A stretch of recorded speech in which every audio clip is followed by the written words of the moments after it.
Thank you lord Jesus. మనం చేసే పరిచర్య చాలా ప్రాముఖ్యమైంది. వాస్తవానికి మనము ప్రతి వారం ఇలా కూడుకోవడం లేదా రకరకాల విధాలుగా ప్రార్థనలు చేస్తామని కూడికలు చేయడము ఏదో అలవాటుగా చేసేది కాదు. ఇదొక పరిచర్య. చెప్పండి, ఇదొక పరిచర్య అనండి. కానీ కొంతమంది గ్రహించరు దాన్ని. రాను రాను మత సంబంధమైన మనస్సుగా మారుతారు. అది చాలా డేంజర్. మనము మనుషుల్ని ప్రభు కొరకు సంపాదించే పనిలో ఉన్నాం. సంపాదించబడిన వారిని తర్ఫీదు చేయడంలో ఉన్నాం. So never take it light. పాత నిబంధనలో కూడా ఒక పరిచర్య ఉండేది. దాని కొరకు దేవుడు కొంతమంది ప్రత్యేకించాడు. లేవి వంశాన్ని దేవుడు ప్రత్యేకించాడు. దాంట్లో లేవి వంశీయులు అందరూ యాజకులు కాదు, కానీ వాళ్ళ వంశస్థులందరిలో కొందరిని యాజకులుగా, కొందరిని ఆలేపు పనులు చేసేవారిగా, అలాగా ఆ పరిచర్య ధర్మం చేసే గోత్రంగా దేవుడు పెట్టాడు. అందుకే వాళ్ళని 12 గోత్రాల్లో లెక్కించలేదు. వాళ్ళు దేవుని కొరకు ప్రత్యేకించబడినవారు. వాస్తవానికి ఆ ఆఫర్ ఇజ్రాయెల్ అందరికీ ఇవ్వబడింది. ఇజ్రాయెల్ అందరినీ కూడా దేవుడు యాజకులు చేయాలనుకున్నాడు. తన కొరకు రాజ్యంగా యాజక రూపమైన జనంగా పిలుచుకున్నాడు. కానీ వాళ్ళు దాన్ని రిసీవ్ చేయలేదు, ఒప్పుకోలేదు. బైబిల్ చదవకపోతే మీకు ఇవి అర్థం కాదు. ఇంకొకరి నోటి నుంచి విన్న జ్ఞానం అయితే కన్ఫ్యూజ్ అవుతారు. నిర్గమకాండం 19వ అధ్యాయం 6వ వచనాన్ని మనం చూస్తే, ఓపికతో ఉండండి, ఒక 2 నిమిషాలు పర్లేదు, నేను చెప్తాను కూర్చున్నప్పుడు. నిర్గమకాండం 19వ అధ్యాయం 6వ వచనం. సమస్త భూమియు నాదే కదా, సమస్త భూమియు నాదే కదా, మీరు నాకు యాజక రూపం. ఇక్కడ లేవీయులు లేరు, పూర్తి ఇజ్రాయెల్తో మాట్లాడుతున్నాడు. యాక్చువల్ దేవుని, అందుకే చూడండి, మీకు క్లారిఫికేషన్ వస్తుంది కదా. మీరు నాకు యాజక రూపమైన రాజ్యముగాను పరిశుద్ధమైన జనముగాను ఉందురని చెప్పెను. చెప్పుము. ఎవరితో చెప్పాలి? నీవు ఇజ్రాయేళ్లతో పలకవలసిన మాటలు ఇవే. ఎవరితో పలకాలి ఇవి? లేవీయులతో కాదు, ఇజ్రాయేలీలతో. Now God's plan is for whole Israel. Of course మీరు అనొచ్చు, సమస్త భూమి నాదే అన్నాడు దేవుడు. భూమి మీద ఉన్న వాళ్ళందరి గురించి కూడా అదే ప్లాన్ అయింది. సో భూమి మీద ఉన్న వాళ్ళందరూ కూడా అదే స్థితిలో లేరు. దేవుడు మనిషిని సృష్టించిందే ఒక గొప్ప సంకల్పంతో. దాని నుంచి తొలగిపోయినప్పుడు ఆయా సమయాల్లో దేవుడు కొందరిని ఏర్పరచుకున్నాడు ఆ సమాధానపరచడానికి. సమాధానపరిచే పనిలో నోవాహు గారు ఒక పని చేశారు. కానీ ఎవరు ఆయన పిలుపును అబ్రహాం అందుకున్నట్టుగా అందుకోలేదు. అబ్రహాం గారు రిసీవ్ చేసుకున్నది ఏంటంటే, తన గర్భవాసం నుండి, తనలో నుండి దేవుడు జనాంగాలు తీసుకొస్తాడు. అంటే గాడ్ చోజ్ ఎ మ్యాన్, ఒక వ్యక్తిని దేవుడు ఎన్నుకున్నాడు. ఆయన ద్వారా వచ్చిన వారి జనము ద్వారా 2 థింగ్స్. ఒకటి, ఆయనని, ఆయన సంతానాన్ని దీవించిన వారిని దీవించడానికి, వారిని శపించేవారు శపించబడ్డానికి. ఇప్పుడు ఆయన శపించాడు కూర్చొని ఎవరిని, ఆయన దీవించక్కలేదు. ఎవరైనా దీవించబడాలంటే అబ్రహాం దగ్గరికి రావాలి. ఎవరైనా నష్టపోవాలంటే ఆయనకు వ్యతిరేకంగా పోవాలి. అలాంటి అబ్రహాం గారు కూడా ఎవరు అన్యుడే, కానీ దేవుడు ప్రత్యేకించాడనండి. దేవుడు ప్రత్యేకించాడు కాబట్టి ఆయన ఇప్పుడు అన్యుడు కాదు. అందుకే వచ్చాడు బైబిల్ అంటాడు, మీ పితరుడైన అబ్రహాం ఎవరు అన్యుడేగా. అంటే దేవుని ప్లాన్లో అందరూ ఉన్నారనండి, కానీ ఎవరు దానికి రెస్పాండ్ అవుతారో వాళ్ళు లోపలికి వస్తారు. సో అబ్రహాం గారు తీసుకొచ్చింది అందరు ఇశ్రాయేల్ పొందారా? ఇక్కడ మనం చూస్తే వాళ్ళందరికీ ఇచ్చినారు ఆఫర్ కదా. అలానే అబ్రహాం ఎంతమందిని కన్నారో అందరూ దానికి పాత్రలు అవ్వారని లేదు. అందుకే దాంట్లో మళ్ళీ ప్రత్యేకించి చెప్పాడు, ఇస్సాకు వలనైందని ఆశీర్వాదం. అంటే దేవుడికి ఇష్టం లేదని కాదు, దేర్ ఆర్ సర్టెన్ పీపుల్, కొంతమంది ఉన్నారు వాళ్ళు ఇలాంటి వాటిని గ్రహించరు. దేవుని వాక్యంలో కూడా మీరు చూస్తారు, కొన్ని చోట్ల దేవుడు కొంతమంది జనాంగాల్ని నిర్మూలం చేయమన్నాడు. కారణం దేవుడికి ఇష్టం లేదా? దేవుడు మారణకాండను కోరుతాడా? కాదు. But what happened with that, వాళ్ళ ఆ ప్రజానికంతో ఏమైందంటే వాళ్ళు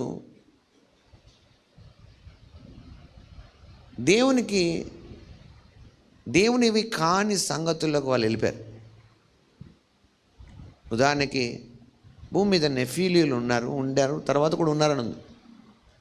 నెఫీలీయులు దేవుని లెక్కలో పుట్టిన వాళ్ళు కాదు. They are not right seed. Bible చెప్తుంది వారు సహజంగా పుట్టిన వాళ్ళు కాదు. అలాంటి వారు అనేకుల్ని పొల్యూట్ చేశారు, అనేక జనాల్ని పొల్యూట్ చేశారు. ఏ జనం అలాంటి ఉన్నారో వారు మారే ఆస్కారం లేదు. దానికి తోడు వారు మరింత అక్రమాన్ని, దుష్టత్వాన్ని పెంచుతారు.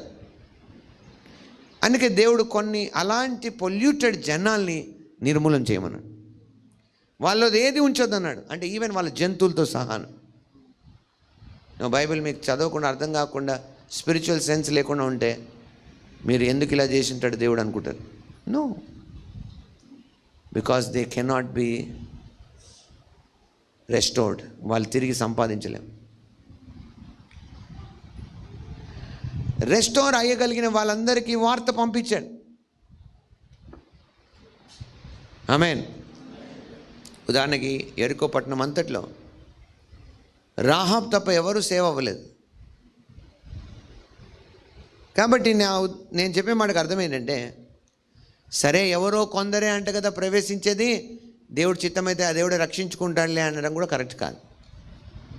కానీ దేవుడి ఉద్దేశం ఏంటి? అందరూ మారు మనసు పొందాలని. అందుకు వారికి సువార్త ప్రకటించబడాలి. అందుకు అలాంటి పని చేయడానికి దేవుడు ఇజ్రాయెల్ని ఎన్నుకున్నాడు. దేవుని యొక్క గొప్పతనాన్ని వాళ్ళు తెలుసుకొని జనాలకి చెప్పడానికి. మరి వీళ్ళు ఏం చేశారు? ఆ మాటలు ఇవే అని చెప్పగా మోషే వచ్చి ప్రజల పెద్దలను పిలిపించి యెహోవా తనకు ఆజ్ఞాపించిన మాటలన్నీ వారి ఎదుట తెలియపరచెను. అందుకు ప్రజలందరూ యెహోవా చెప్పినదంతయు చేసేదమని ఏకంగా ఉత్తరమిచ్చిరి. అప్పుడు మోషే తిరిగి వెళ్లి ప్రజల మాటలను యెహోవాకు తెలియజేసెను. యెహోవా మోషేతో, ఇదిగో నేను నీతో మాట్లాడినప్పుడు ప్రజలు విని నిరంతరము నీ యందు నమ్మకం ఉంచినట్లు నేను కారు మబ్బులలో నీ యొద్దకు వచ్చేదనని చెప్పెను. మోషే ప్రజల మాటలను యెహోవాతో చెప్పగా యెహోవా మోషేతో, నీవు ప్రజల యొద్దకు వెళ్ళి నేడును రేపును వారిని పరిశుద్ధపరచుము. చేయండి, మిమ్మల్ని మీరు ప్రత్యేకించుకోండి. You are about to encounter God. Praise the Lord అని చెప్పండి. వారు తమ బట్టలు ఉతుక్కొని 3వ నాటికి సిద్ధంగా ఉండవలెను. 3వ నాడు యెహోవా ప్రజలందరి కన్నుల ఎదుట సీనాయి పర్వతం మీదికి దిగివచ్చును. నీవు చుట్టూ ప్రజలకు మేరకు ఏర్పరిచి, మీరు ఈ పర్వతము ఎక్కవద్దు, దాని అంచును ముట్టవద్దు. భద్రము సుమి, ఈ పర్వతము ముట్టు ప్రతివానికి మరణశిక్ష తప్పక విధింపబడవలెను. ఎవడునూ చేతితో దాన్ని ముట్టకూడదు. ముట్టినవాడు రాళ్లతో కొట్టబడవలెను, లేక పొడవబడవలెను. మనుష్యుడు గాని మృగం గాని బ్రతకకూడదు. బూరధ్వని చేయునప్పుడు వారు పర్వతం యొద్దకు రావలెను అనెను. అప్పుడు మోషే పర్వతం మీద నుండి ప్రజల యొద్దకు దిగివచ్చి ప్రజలను పరిశుద్ధపరచగా వారు తమ బట్టలను ఉతుక్కొనిరి. అప్పుడు అతడు 3వ నాటికి సిద్ధంగా ఉండుడి, ఏ పురుషుడు స్త్రీని చేరకూడదని చెప్పెను. 3వ నాడు ఉదయమైనప్పుడు ఆ పర్వతం మీద ఉరుములు మెరుపులు సాంద్ర మేఘము బూర యొక్క మహాధ్వనియు కలుగగా పాలెంలోని ప్రజలందరూ వణికిరి. దేవుణ్ణి ఎదుర్కొనుటకు మోషే పాలెంలో నుండి ప్రజలను అవతలకు రప్పింపగా వారు పర్వతం దిగువను నిలిచిరి. యెహోవా అగ్నితో సీనాయి పర్వతం మీదికి దిగి వచ్చినందున అదంతయు ధూమమయమై ఉండెను. దాని ధూమము కొలిమి ధూమం వలె లేచెను. పర్వతం అంతయు మిక్కిలి కంపించెను. చూడండి, ప్రభు ఇక్కడ వారికి చూపించాలనుకుంది ఏంటంటే, వారు ఎంటర్ అవ్వబోయే పరిచర్య, వారు చేయబోయే పని ఎంత ప్రత్యేకమైందో చూపిస్తున్నాడు. Is introducing them what is a great work. So next చాప్టర్కి వెళ్దాము, 20వ అధ్యాయంకి. మనం 18వ వచనం చూద్దాం. అప్పటి వరకు టాక్స్ కంటిన్యూ అయ్యాయి. ప్రజలందరూ ఆ ఉరుములు, ఆ మెరుపులు, ఆ బూర ధ్వనియు, ఆ పర్వత ధూమమును చూచి భయపడి తొలగి దూరంగా నిలిచి మోషేతో ఇట్లనిరి. చూడండి, వాళ్ళు they are in a big occasion. కొన్నిసార్లు మనుషులు ఎందుకు కొన్ని వదులుకుంటారో మనకి అర్థం కాదు. ఎందుకు వాళ్ళు సంబంధం లేనట్టుగా బిహేవ్ చేస్తారో మనకు అర్థం కాదు. వాళ్ళ డిఫరెంట్ రీజన్స్ ఉంటాయి. చాలా ఆశ్చర్యం అనిపిస్తుంది. సమ్టైమ్స్ నో వండర్ మనం చాలా ఆనందంగా దేవుని స్తుతిస్తూ ఆరాధిస్తుంటే కొంతమంది సంబంధం లేనట్టు బిహేవ్ చేస్తుంటారు. ఇక్కడ జనాలు అవన్నీ చూసి వాళ్ళ ఒపీనియన్ చూడండి ఎలా మారుతుందో. చూడండి, నీవు మాతో మాట్లాడుము, మేము విందుము. దేవుడు మాతో మాట్లాడిన ఎడల మేము చనిపోవు. ఇలాంటి ఐడియా ఎక్కడి నుంచి వచ్చింది వాళ్ళకి? హలో, చంపేవాడైతే కాపాడి ఐగుప్తు నుంచి ఎందుకు బయటికి తీసుకొచ్చాడు? కొన్నిసార్లు మనుషులు ఎట్లా విచక్షణ కోల్పోతారు. మోషేతో అంటున్నారు, నువ్వు మాతో మాట్లాడు, పర్వాలేదు, కానీ దేవుడు మాట్లాడితే మేము చనిపోవుదుము. ఈ ఐడియా ఎక్కడి నుంచి వచ్చింది? Look how they rejected. Reject చేయడానికి నేను రిజెక్ట్ చేస్తున్నా అనక్కలేదు. మనం కోరుకునే అనవసరమైందే మనం రిజెక్ట్ చేయడానికి కారణం అవుతుంది. కొన్నిసార్లు మేము డిక్లేర్ చేస్తున్నాం, మాడుతున్నప్పుడు కొన్ని విషయాలు అంటున్నప్పుడు కొంతమంది అనుకుంటారు, అయ్యగారు మనకు కాదులే చెప్పేది, అయిపోయింది, యు ఆర్ అవుట్, నీ తలంపు చాలు. So don't act like that. నేడు అర్థం కాని వాళ్ళగా బిహేవ్ చేయదు. ఎందుకు అర్థం కాలా బిహేవ్ చేస్తున్నా? Maybe you are not able to. మీకు వినపడట్లేదు సరిగా ఆత్మ సంగతులు. ఇంకా మనం ఎక్స్ప్లెయిన్ దీని విషయాల్లో వీళ్ళు చేసిన పొరపాటు ఏంటో మీకు అర్థమవుతుంది. ఇక్కడ నెక్స్ట్ వచ్చిన చూడండి. అందుకు మోషే భయపడకుడి. ఓ థ్యాంక్ యూ అన్నాడా? No, he's wondering. ఆయనకు ఆశ్చర్యం అనిపిస్తుంది, ఏదొద్దంటున్నావు? సర్టెన్ టైమ్స్ నాకు వద్దండి అన్నారు అనుకో, అది తగ్గింపు అనుకుంటారు. తగ్గింపు కాదు, బుద్ధిహీనత అది. వీళ్ళు ఇక్కడ ఒక రకమైన భక్తి అనుకుంటారు. ఏంటంటే దేవుడు వద్దులే మాతో మాట్లాడు, నువ్వు మాట్లాడయ్యా అంటే ఇది చాలా వినయమా? వినయం కాదు, ఇది ఫూలిష్నెస్. అక్కడేమో చూడండి, భయపడకుడి, మిమ్మల్ని పరీక్షించుటకును మీరు పాపం చేయకుండానట్లును ఆయన భయము మీకు కలుగుట. అంటే అర్థమేంటి? మీరు ఏం చేయబోతున్నారో దాంట్లో దేవుని భయం ఉండాలి మీకు. అందుకు దేవుడు ఇంట్రడక్షన్ ఇచ్చాడు. సో నా అంటే అర్థమేంటి తెలుసా? నువ్వు ఎంత గొప్ప దాంట్లో భాగం అవుతున్నావు అంటే నీ విశిష్టత ఏంటి అనేది దేవుడు నీకు చూపిస్తున్నాడు. నాకు ఒకసారి ఆలోచిస్తే ఆశ్చర్యం అనిపిస్తుంది. If they have weighted, present అయితే ఆయన చెప్పాడు ఎవరు ప్రవేశించేది దాన్ని ముట్టకూడదని కదా. బట్ లేటర్ మనం చూస్తాం ఆ కొండ మోషే ఎక్కాడు. ఒకవేళ ఇలాంటి ఫూలిష్ డిసిషన్ వాళ్ళు తీసుకోకపోయింటే వాళ్ళ మైండ్తో పర్లేదులే మాకు వద్దులే అని అంటే కొంతమంది అక్కడ ఎంత తగ్గింపు, వాళ్ళకి తగ్గింపు కాదు, బుద్ధిహీనత. దేవుడు నేను పరిచయకు పిలిచాడు, అంతలో వదిలే, మేము అంతలే ఆ తగము. పక్కన వాళ్ళకి అనిపిస్తే అబ్బా ఏం భక్తి అండి వీళ్ళది, బుద్ధిహీనత అండి అది. ఇజ్రాయెల్ అలాగే చేశారు. వాళ్ళ దృష్టికి వాళ్ళు నచ్చింది అనుకొని చేశారు. అది ఇలాంటి దానికి కారణం ఏంటి? అలా డిస్కషన్స్ ఏమై ఉంటాయి? While God is talking to them, దేవుడు వాళ్ళతో మాట్లాడుతున్నప్పుడు వాళ్ళలో ఎవరో మాట్లాడుతున్నారు వీళ్ళతో. అందుకే బైబిల్లో ఉంటుంది, వీళ్ళ మధ్యలో మిశ్రిత జనం ఉన్నారంట. అమ్మో ఈడ మనతో ఎక్కడ అవుతుంది ఇదంతా. So while you are hearing the message here, మీరు ఇక్కడ వాక్యం వింటున్నప్పుడు మీతో ఇంకోళ్ళు ఎవరో మాట్లాడుతుంటారు, బయటికి వెళ్ళినప్పుడు మాట్లాడతారు. మీరు ఒక నిర్ణయం తీసుకుంటారు, బయట ఇంకోళ్ళు వచ్చి ఇంకోటి మాట్లాడతారు. So someone has robbed their mind. అందుకే వాళ్ళు అన్నారంట, ఇంత విన్నాక మీకు ఏమనిపిస్తుంది అంటే, మేము దీంట్లో తప్పుకుంటారు. దేనికి? For what? Do you know what you are losing?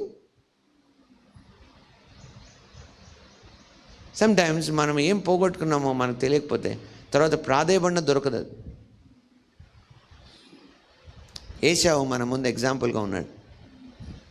ఒక పూట కూటి కోసం వదులుకున్నాడంట. సర్టన్ టైమ్స్ గాడ్స్ విజిటేషన్స్ అలా ఉంటాయి, దేవుడు మనతో మాట్లాడే విధానాలు ఉంటాయి. ఒక పూట కూటి కోసం పోగొట్టుకునేది అది. దట్స్ వై ఫాస్టింగ్స్ టీచర్స్ అన్నిటికంటే ముఖ్యం దేవుడు అని. ఆహారం మీద ధ్యాసతో, లోక మర్యాదల మీద ధ్యాసతో మనం ఏం చేస్తాం కొన్నిసార్లు? You lose God's beautiful things. ఆహారం కంటే దేహమును, ఆహారం కంటే ప్రాణమును, వస్త్రము కంటే దేహమును విలువైనవి కావాలి. ఏమవుతుంది? ఒక పూట తినకపోతే ఏమవుతుంది? చనిపోతారా? అబ్బా నాకు తిండి లేక ఉండలేనబ్బా, ఏదో సిస్టమ్ నేను అలా తయారు చేసింది. బట్ స్టే వీళ్ళు అంటున్నారు, అమ్మో దేవుడు మాట్లాడితే మేము నా జీవానికి ఆధారమైన ఆయన మాట్లాడితే చనిపోతారా?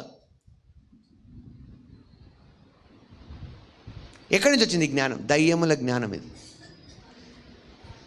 తప్పుడు బోధ జ్ఞానం ఇది. Somebody is also teaching them. పక్క నుంచి అనండి. నెక్స్ట్ వచ్చిన, దేవుడు ఏం చేశానని ప్రజలతో చెప్పెను. ప్రజలు దూరంగా నిలిచిరి. మోషే దేవుడున్న ఆ గాఢాంధకారమునకు సమీప. Now look at this man, he is not, he is going into that. ఆయన సమీపిస్తున్నాడంట. అది ఒక్క చిన్న డిసిషన్లో, ఒక్క టైంలో అన్ని మారిపోయినాయి, తారుమారైపోయింది. మేబీ అందరూ కూడా వెళ్ళేవాళ్ళు దాంట్లోకి. How beautiful it have been. హల్లెలూయా, ప్రైజ్ ది లార్డ్. బట్ పరిచర్య జరగాలి కాబట్టి ఆయన ఏం చేశాడంట, మోషే దాంట్లో ప్రవేశించాడు. మోషే యెహోవా మోషేతో ఇట్లనెను, ఇశ్రాయేలీయులతో ఇలాగు చెప్పుము, నేను ఆకాశం నుండి మీతో మాట్లాడితినని మీరు గ్రహించితిరి. మీరు నన్ను కొల్చుచు వెండి దేవతలనైనను బంగారు దేవతలనైనను చేసుకొనకూడదు. మంటి బలిపీఠమును నా కొరకు చేసి దాని మీద నీ దహన బలులను, సమాధాన బలులను, నీ గొర్రెలను, నీ ఎద్దులను అర్పింపవలెను. నేను నా నామమును జ్ఞాపకార్థంగా ఉంచు ప్రతి స్థలంలోనూ నీ వద్దకు వచ్చి నిన్ను ఆశీర్వదించెదను. ఈ అన్ని విజిటేషన్స్ అన్ని వాళ్ళందరూ పొంది ఉండేవాళ్ళు, కానీ వాళ్ళని వద్దనడం వల్ల ఆ ధర్మము, ఆ పని ఎవరికి ఇచ్చాడంట? లేవీయులకు ఇచ్చాడు. ఎందుకంటే మోషే దానికి చెందినవాడు. మోషే వల్ల వీళ్ళందరికీ గ్రేస్ వచ్చింది. ప్రైజ్ ది లార్డ్, హల్లెలూయా, దేవునికి స్తోత్రం. సో ఒక్కరు తీసుకున్న నిర్ణయం వల్ల ఎంతమంది బ్లెస్ అవుతారు? So be that kind of blessing. Be that kind of blessing by one. మీ ఒక్కరి ద్వారా మీ హోల్ ఫ్యామిలీ, మీ జనరేషన్స్ బ్లెస్ అయ్యేలాగా. Don't do foolishness. హల్లెలూయా. ఎంతమందికి అర్థమవుతుంది నా మాటలు? సో ఏం జరిగింది దానివల్ల? ఆఫ్ కోర్స్ కొత్త నిబంధనలు మళ్ళీ రెస్టోర్ అయింది. ఇదే మాట మనం చూస్తాము. పేతురు గారు రాస్తాడు, 1 పేతురు 2:9. మళ్ళీ ఆఫర్ ఎవరికి ఇచ్చారు? మనందరికీ ఇచ్చారు. ఏమని ఇచ్చాడంట?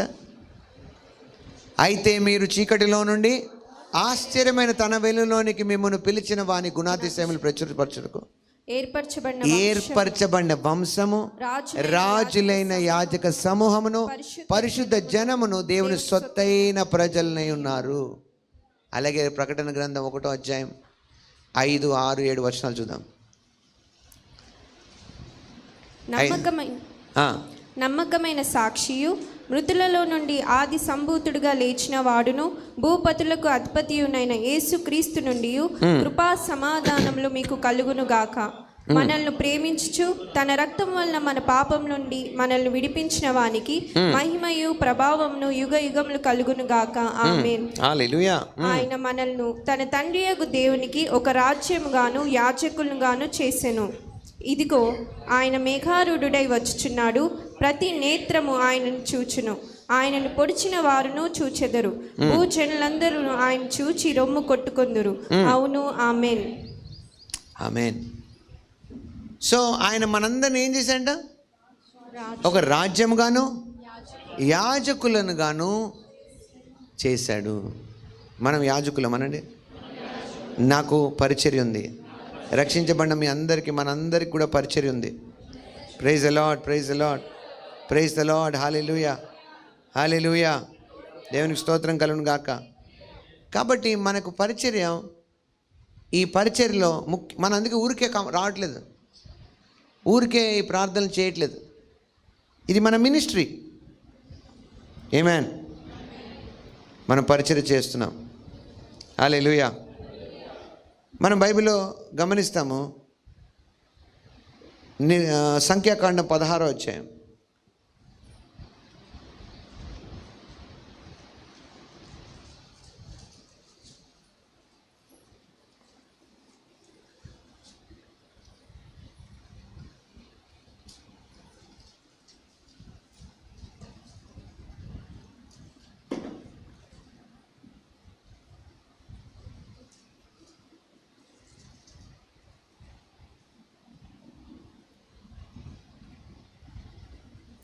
నలభై 1వ వచనం నుంచి.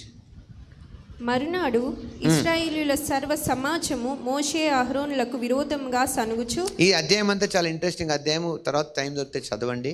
ఒక లెసన్ ఉంది అక్కడ. Okay, you can SIT down, కూర్చోండి దయచేసి. ఒక లెసన్ ఉంది అక్కడ. ఏంటంటే, మోషేకు అహరోన్కి వ్యతిరేకంగా కొంతమంది తిరగబడ్డారు. కోరాహు వారి సంతానం 250 మంది. కారణం ఏంటంటే, వాళ్ళకి అనిపించింది, ఎందుకు వీళ్ళేనా పెద్ద, మోషే ఏంటి, అహరోన్ ఏంటి అని. వాళ్ళు, మీరేంటి, మాకు కూడా దేవుడు ఎన్నుకున్నాడు, ఈ సర్వ సమాజం అంతా పరిశుద్ధులే, కరెక్టే.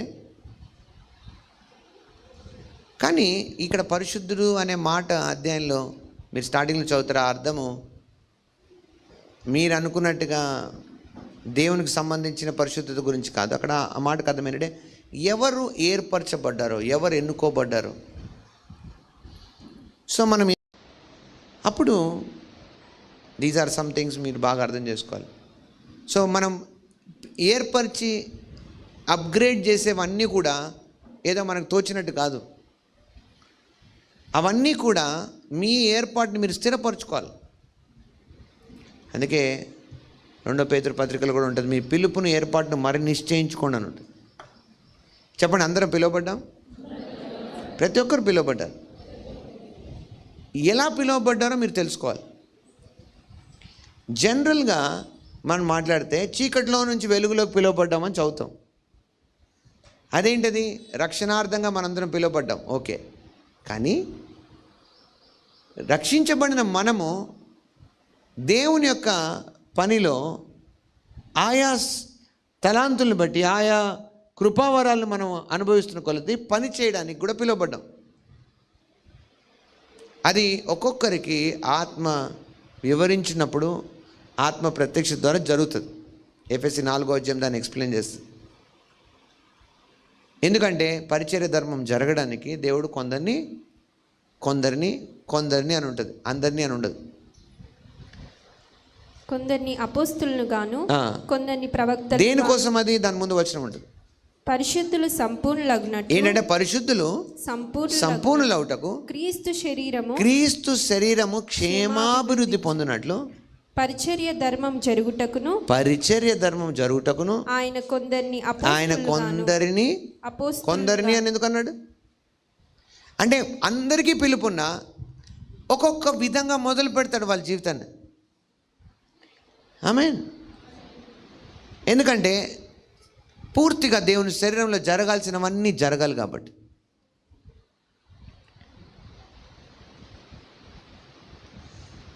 నేను మీతో అంటాను, సంపూర్ణత అంతే. దాన్ని బట్టి అర్థం ఏంటంటే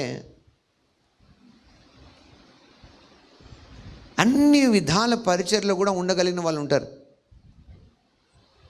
but God has a beautiful plan for us. It has to start somewhere. ఎక్కడో అది మొదలు పెట్టాలి, అవునా కదా? సో ఒక్కొక్కరిలో ఒక్కొక్క రీతిగా ప్రారంభిస్తాడు ఆయన. అందుకే బైబిల్లో ఉంటుంది, మీలో సత్క్రియ ప్రారంభించిన వాడు ఎవరు? ప్రభువైన యేసుక్రీస్తు. ఆయన ప్రభు దినం వరకు దాన్ని కొనసాగిస్తాడన్నట్టు.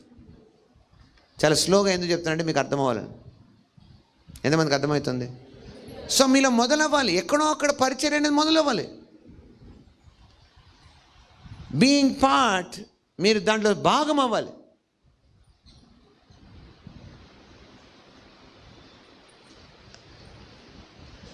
అండ్ సమయం వచ్చినప్పుడు దేవుడు ఏం చేస్తాడు? మీ స్థాయిలను పెంచుతాడు ఆయన. హల్లెలూయా.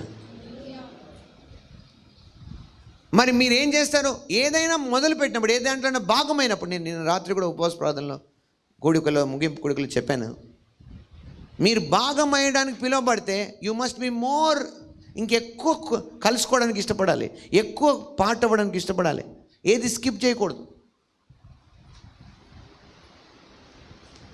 అంత్యోక్యలో ఉన్న సంఘం గురించి మనం చూసాం. అక్కడ కొంతమంది పేర్లు చెప్పి అక్కడ ఉంటుంది, వాళ్ళు ప్రవక్తలను బోధకులు. ఎవరంటే వాళ్ళు? మరి వాళ్ళు ఏం చేస్తున్నారు? ఎప్పుడు బోధ ఉంటే అప్పుడు వస్తున్నారా? నా పార్ట్ ఎప్పుడు ఉందో చెప్పండి, అప్పుడు వస్తా ఉన్నారా? వాళ్ళు విడవకుండా ఏం చేస్తున్నారంట?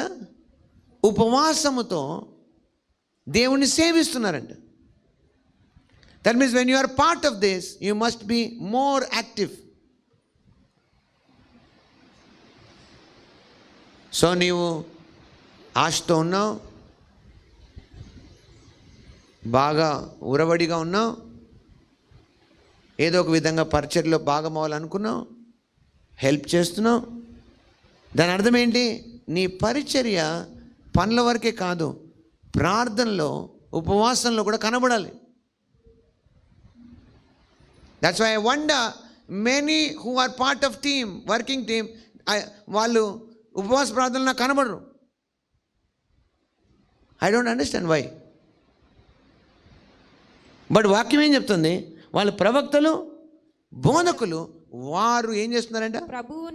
ప్రభువును సేవించుచు ఉపవాసం చేయుచుండగా పరిశుద్ధాత్మ. అంటే నేను ఎందుకు చెప్తానంటే మీ అడ్వాంటేజ్ కోసం చెప్తున్నాను, మిమ్మల్ని ఇరకబెట్టడానికి కాదు. అడ్వాంటేజ్ ఏంటంటే if you are being like that, రెగ్యులర్గా ఉంటే ఏమవుతుంది తెలుసా? Suddenly the spirit will pick up you. So you are losing some advantage. అంటే మీకు లెవెల్ చేంజ్ ఎక్కడుంది? When you are faithful in what you are. నేను మీతో చెప్తున్నాను, డోంట్ థింక్ మచ్ డేస్ ఎవరెవరు ఎలా కనబడితే అలాగే ఉంటారని. They will be changed. ఎవరు మారుస్తారు వాళ్ళని? దేవుడు మార్చేస్తారు ఆ పరిస్థితి నుంచి. కొన్నిసార్లు ముందుగా ఉన్న వాళ్ళు అక్కడే ఉండిపోతారు, వీళ్ళు వాళ్ళని కూడా దాటి వెళ్ళిపోతారు. కారణం ఏంటి? అది మీ చేతుల్లో ఉంది. అక్కడ బ్యూటిఫుల్ డిస్కషన్లో ఒక మాట ఉంటుంది, అది యాక్చువల్లీ చాలా భయంకరమైన పరిస్థితి. అది 16వ అధ్యాయంలో ఒక మాట మోషే గారు అంటారు. అసలు వాళ్ళు ఏమంటారంటే, మీరే పెద్ద గొప్ప, మీరు చెప్తే మేము చేయాలా? ఈ సర్వ సమాజం అంతా పరిశుద్ధులే, దేవుడు అందరినీ అనుకున్నాడు అని వాళ్ళు కొత్త థియాలజీ తీసుకొచ్చారు. అప్పుడు మోషే సాగిలపడ్డాడని ఉంటుంది. మోషే ఆ మాట విని సాగిలపడెను. అటు తర్వాత అతడు కోరహుతోను వాని సమాజంతోను ఇట్లనెను, తన వాడు ఎవడో పరిశుద్ధుడు, ఎవడో రేపు యెహోవా తెలియజేసి Now let God decide that. So దాని తర్వాత నెక్స్ట్, ఆయన తాను ఏర్పరచుకొనిన వాణ్ణి తన యొద్దకు చేర్చుకొనును. ఇలాగు చేయుడి, కోరహును అతని సమస్త సమూహంనైన మీరును ధూపార్తులను తీసుకొని వాటిలో అగ్ని ఉంచి రేపు యెహోవా సన్నిధిని వాటి మీద ధూపద్రవ్యము వేయుడి. అప్పుడు యెహోవా ఏ మనిషిని ఏర్పరచుకొనినో వాడే పరిశుద్ధుడు. నో, ఈ హోల్ సినారియోలో దేవుడు ఒకరిని కోరుకున్న తర్వాత ఇంకోళ్ళు కోరుకోవడం చెప్పడానికి చేయట్లేదు అది. కానీ దెర్ ఇస్ ఎ ప్రాసెస్ దానికి. ఇది కాంపిటేటివ్ ఫీల్ అయినందుకు మీకు ఆ పొజిషన్స్ రావు. ఆల్రెడీ చేస్తున్న వాళ్ళ మీద అలిగితే రావు, వాళ్ళకి వ్యతిరేకంగా పోగైతే రావు, వాళ్ళని డీగ్రేడ్ చేసేస్తే మనకు రావు. హలో, కొంతమంది ఎక్స్పెక్టేషన్స్ ఉంటాయి, అవి మీట్ అవ్వకపోయేసరికి ఆ ప్లేస్లో ఉన్న వాళ్ళని బట్టి ఈర్ష్య పెట్టుకుంటారు, కోపం పెట్టుకుంటారు, ద్వేషం పెట్టుకుంటారు. ఇది ఎగ్జాంపుల్ అదే. ఆ సమాజం అంతా అలాగే ఉన్నారు. వాళ్ళకి పని లేదా, వాళ్ళకి కూడా పని ఉంది, ఆ పని చేసుకుంటూ బిజీగా ఉండొచ్చుగా. చదవండి ఇంకా నెక్స్ట్ వచనాలు, 9వ వచనం చూడండి. తన మందిర సేవ చేయుటకు యెహోవా మిమ్మును తన యొద్దకు చేర్చుకొనుటయు, మీరు సమాజం ఎదుట నిలిచిన వారు చేయవలసిన సేవ చేయునట్లు ఇశ్రాయేలీయుల దేవుడు ఇశ్రాయేలీయుల సమాజంలో నుండి మిమ్మును వేరుపరచుటయు మీకు అల్పంగా. అంటే మీకు ఇవ్వబడిన పని మీకు చిన్నగా కనిపిస్తుందా? Be careful, this is so important teaching. ఇవ్వబడిన దాన్ని ఏం చేస్తున్నావు? లేని దానికి పోయి కొట్లాడుతున్నావా? దానివల్ల ఇండైరెక్ట్గా చూపిస్తున్నావా? ఇలాంటివన్నీ God is watching. So what has given to you, మీరేం చేస్తున్నారు? Are you faithful in that? Are you perfectly doing that? ఇవ్వమన్నారు, అది కాదు జవాబు. He is telling it has been an honour.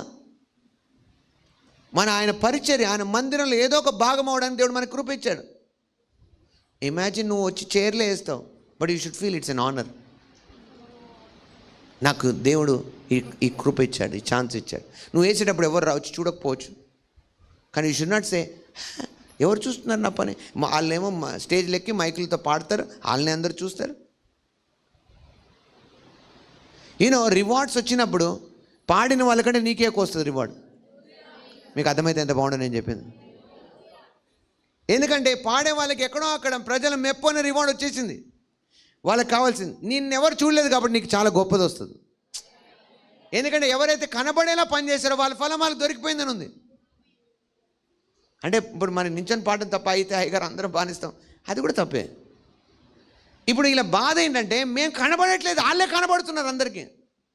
పేరంతా ఆహారానికి వస్తుంది, పేరంతా మోషకి వస్తుంది, మేము వచ్చి చేస్తున్నాం రోజు ఇక్కడ.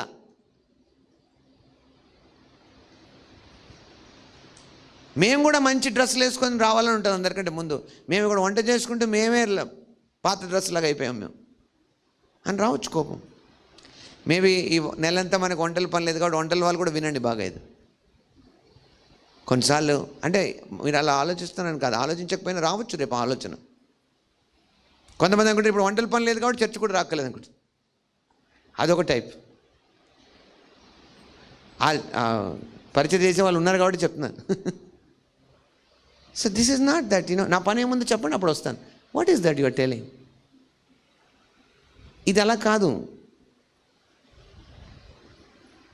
నా రోల్ ఏంటో చెప్పండి, వస్తాను.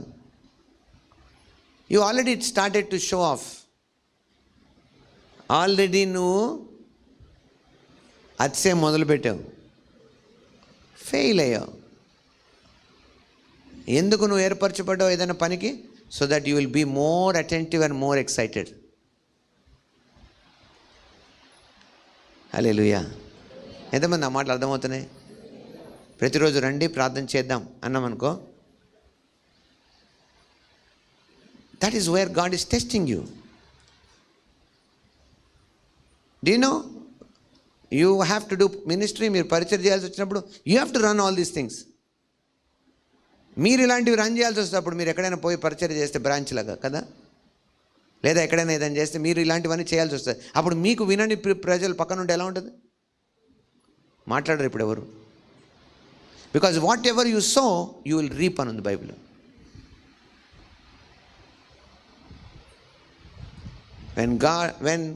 when man of God trusts you onto something, you must be available always. Bible ఏముంది తెలుసా, అలాగ అవైలబుల్ ఉన్న గ్రూప్లోంచి మిగతా ఎంతమంది ఉండొచ్చు, అప్పటికే సంఘం వేలలోకి వెళ్ళిపోయింది ఆల్రెడీ. అవునా కదా? It's not small place, small church అది. మరి అంతమంది ఎందుకున్నారు లిస్ట్ అక్కడ? అంతమంది ఉన్న వాళ్ళ పేర్లేవి? Maybe they didn't continue. Persecution వల్ల ఆగిపోయారు, దేనివల్ల ఆగిపోయారు, లేకపోతే అతిశయం వచ్చి ఆగిపోయారు, కొత్త గుంపు స్టార్ట్ చేశారు. ఉన్నారు కదా, అపోజిషన్ వాళ్ళు చాలాసార్లు చెప్పాడు. మొన్నటిదాకా నాతో ఒక ఆయన ఉన్నాడు, ఇప్పుడు ఆయన లేడు. నిన్నటిదాకా ఎంత ఆశగా ఉన్నాడో అంత రివర్స్ అయిపోయాడు.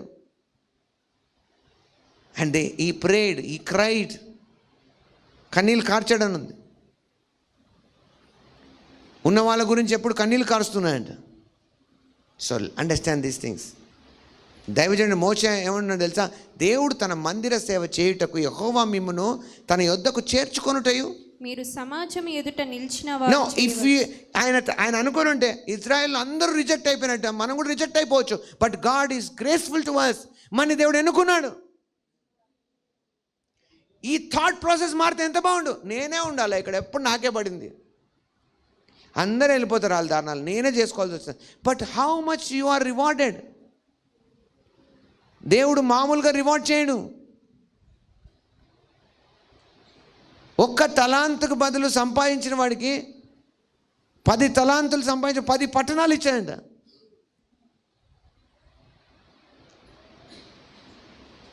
ఏమో చెప్పలేం. The day may come, those who lay chairs here may be leading meetings of thousands and thousands.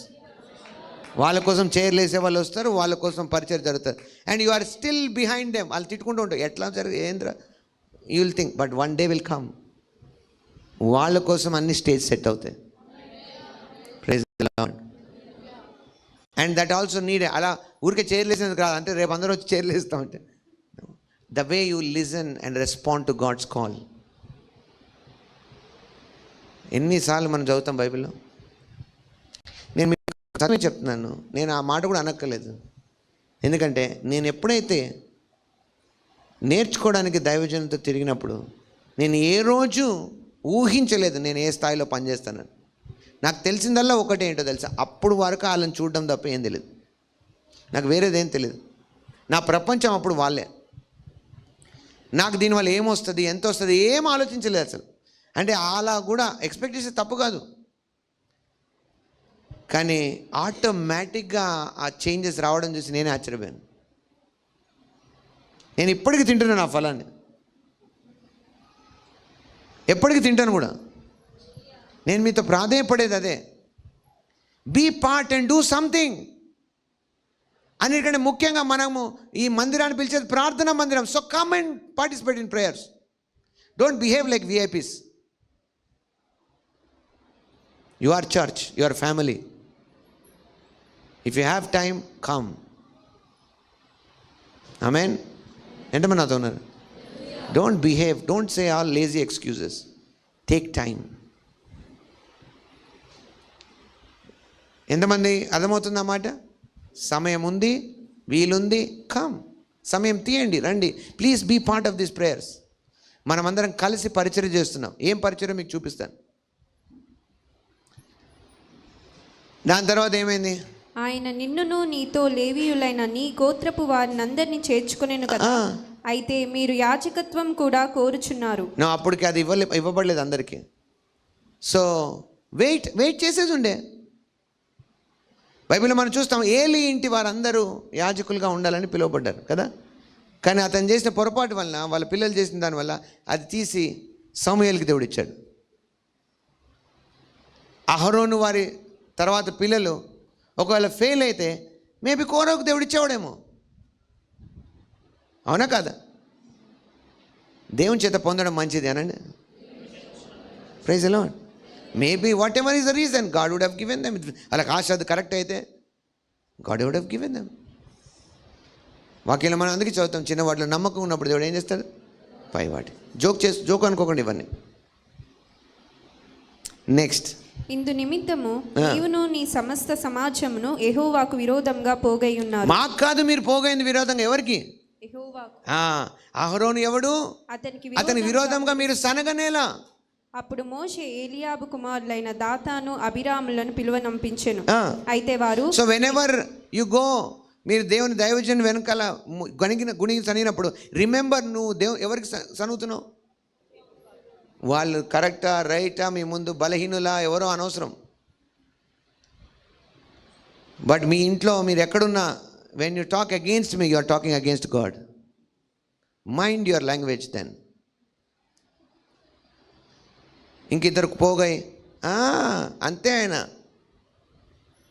You spoke against God. Doesn't mean ఇప్పుడు వచ్చి ఫైర్ కాల్ చేస్తాను కాదు. You know God is patient for them. Amen. So be careful, don't take light. నన్ను defend చేసుకొని చెప్పట్లేదు, మీకు remind చేస్తున్నాను. ఎందుకంటే ఏ దేవుడు ఎన్నుకున్న వ్యక్తి వ్యతిరేకంగా మాట్లాడకండి. ఆమేన్. అది మన బ్యాచ్ పని కాదు, మనం అలాంటి వాళ్ళం కాదు. In the name of Jesus we are free from that. అలాంటి వాళ్ళ దగ్గర నుంచి పారిపోండి ఫస్ట్. అలాంటి వాళ్ళ మాటలు వదిలేయండి అసలు, సో దట్ వాళ్ళకైనా బుద్ధి వస్తుంది. ఎవరు ఎందుకు మాట్లాడలే అంటే, నువ్వు ఇలాంటి మాడుతున్నావు కాబట్టి చెప్పి వదిలేయాలి. నువ్వు ఇలాంటి మాడితే నేను నీతో మాట్లాడను. This a reminder to them. ఆమేన్. బైబిల్ ఆ మాట ఉంది, జస్ట్ రిమైండ్ దెమ్ అని ఉంది. Remind them that they are not right. అప్పుడు మోషే ఏలియాబు కుమారులైన దాతాను అబీరామును పిలువనంపించెను. అయితే వారు, మేము రాము, ఈ అరణ్యంలో మమ్మల్ని చంపవలనని పాలు తేనెలు ప్రవహించు అసలు ఉద్దేశం చెప్తున్నారు వాళ్ళు. మమ్మల్ని తీసుకుని వచ్చుట చాలనట్టు మా మీద ప్రభుత్వం చేయుట, ఏదో నువ్వే పెద్ద అన్నట్టు మాట్లాడుతున్నావు అన్నిటికీ. నీకు అధికారం కావాలనా? అంతేకాదు నీవు పాలు తేనెలు అసలు ఆయన ఉద్దేశం అలా అయితే వీళ్ళు రైట్ అయ్యేవాళ్ళు, కానీ ఆయన ఉద్దేశం అలా లేదు. కొన్నిసార్లు మనము ఆ ఉద్దేశం లేకపోయినా మనమే కలుగు చేస్తాం ఉద్దేశాలు. ఇష్టం అన్నీ మీరే చేసుకోండి, నువ్వే చేసుకో, నీకే చేసుకోవాలని ఉంటుంది. అలా ఉందా? నాకు ఉంటే నువ్వు కరెక్ట్, లేకపోతే నువ్వు రాంగ్. తొందరపడి అనేది నోటుకొచ్చినట్టు. No, now the man of God is in a place of worry. నిజంగా మోషే హృదయం అట్లాంటిదా? దేవుని సాక్ష్యం ఏముంది బైబిల్లో? తన ఇల్లంతటిలో నమ్మకమైన వాడు, భూమిలో అందరికంటే అతనికంటే సాత్వికుడు ఎవరు లేరు. దేవుడు సాక్ష్యం ఇస్తున్నాడు ఆయన గురించి.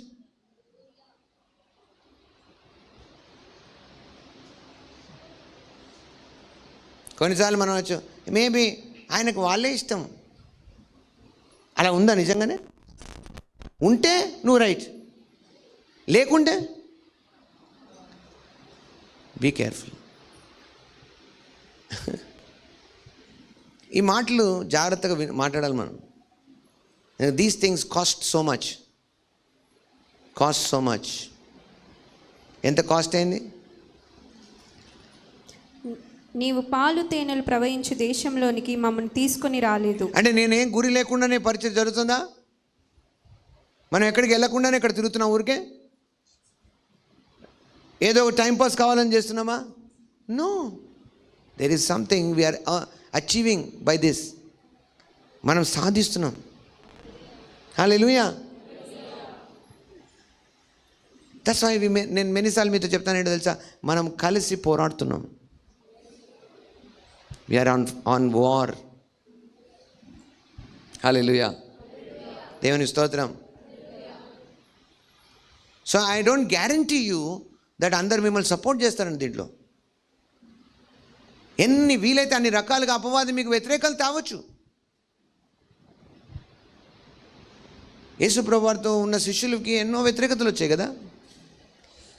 అప్పుడు యేసుప్రభు అన్నాడు, నా నిమిత్తమై సమస్తం విడిచిపెడితేనే కానీ నాకు పాత్ర కాదని. అంటే ఏది నిన్ను ఆపకుండా మీరు చూసుకోవాలి. That's your personal choice. Next వచ్చిన ఏముంది? పొలములు ద్రాక్ష తోటలు గల స్వాస్థ్యం మాకు ఇయ్యలేదు, ఈ మనుషుల కన్నులను ఊడదీయుదువా, మేము రాము అనిరి.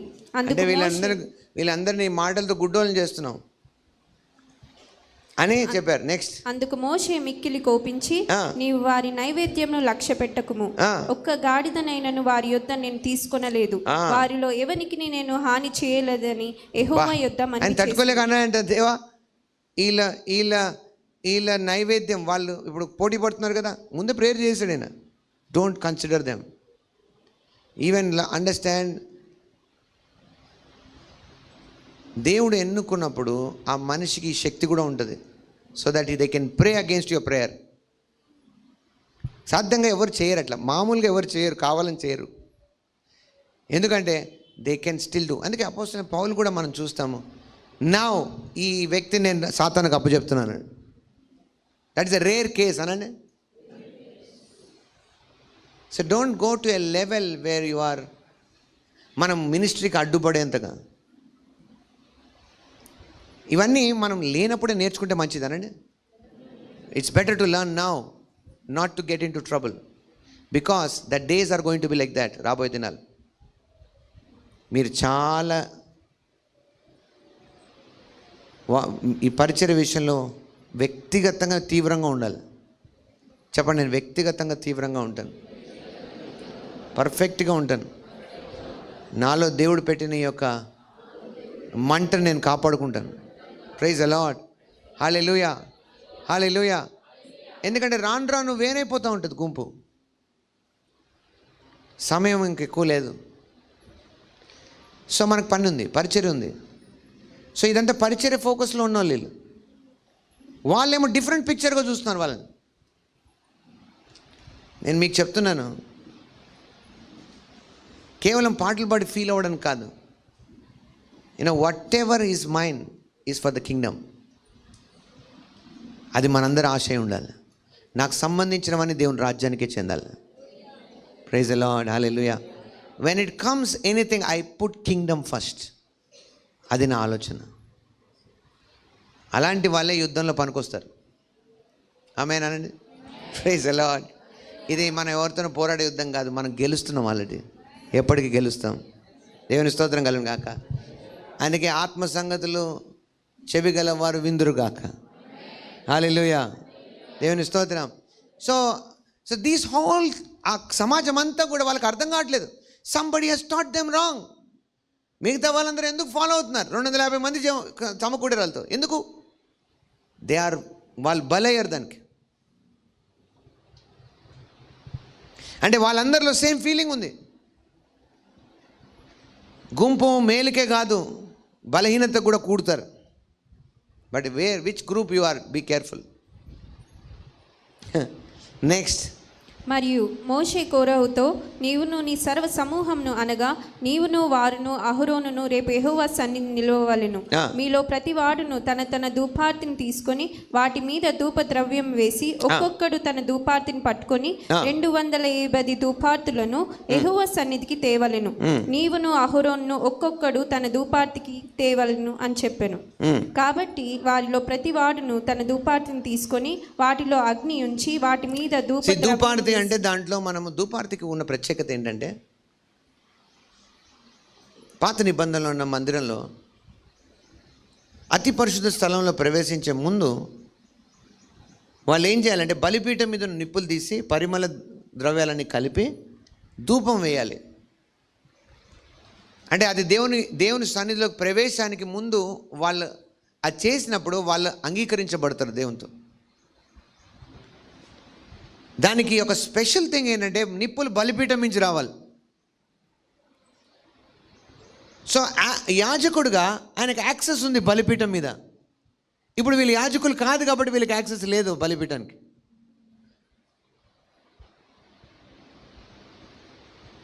దానివల్ల ఇది చాలా ఇంపార్టెంట్. అంటే అర్థం ఏంటంటే దీన్ని ధూపార్తి లేదా ధూపం వేయడం ఇవన్నీ కూడా మనలోంచి వచ్చే మాటలు ఇప్పుడు కదా.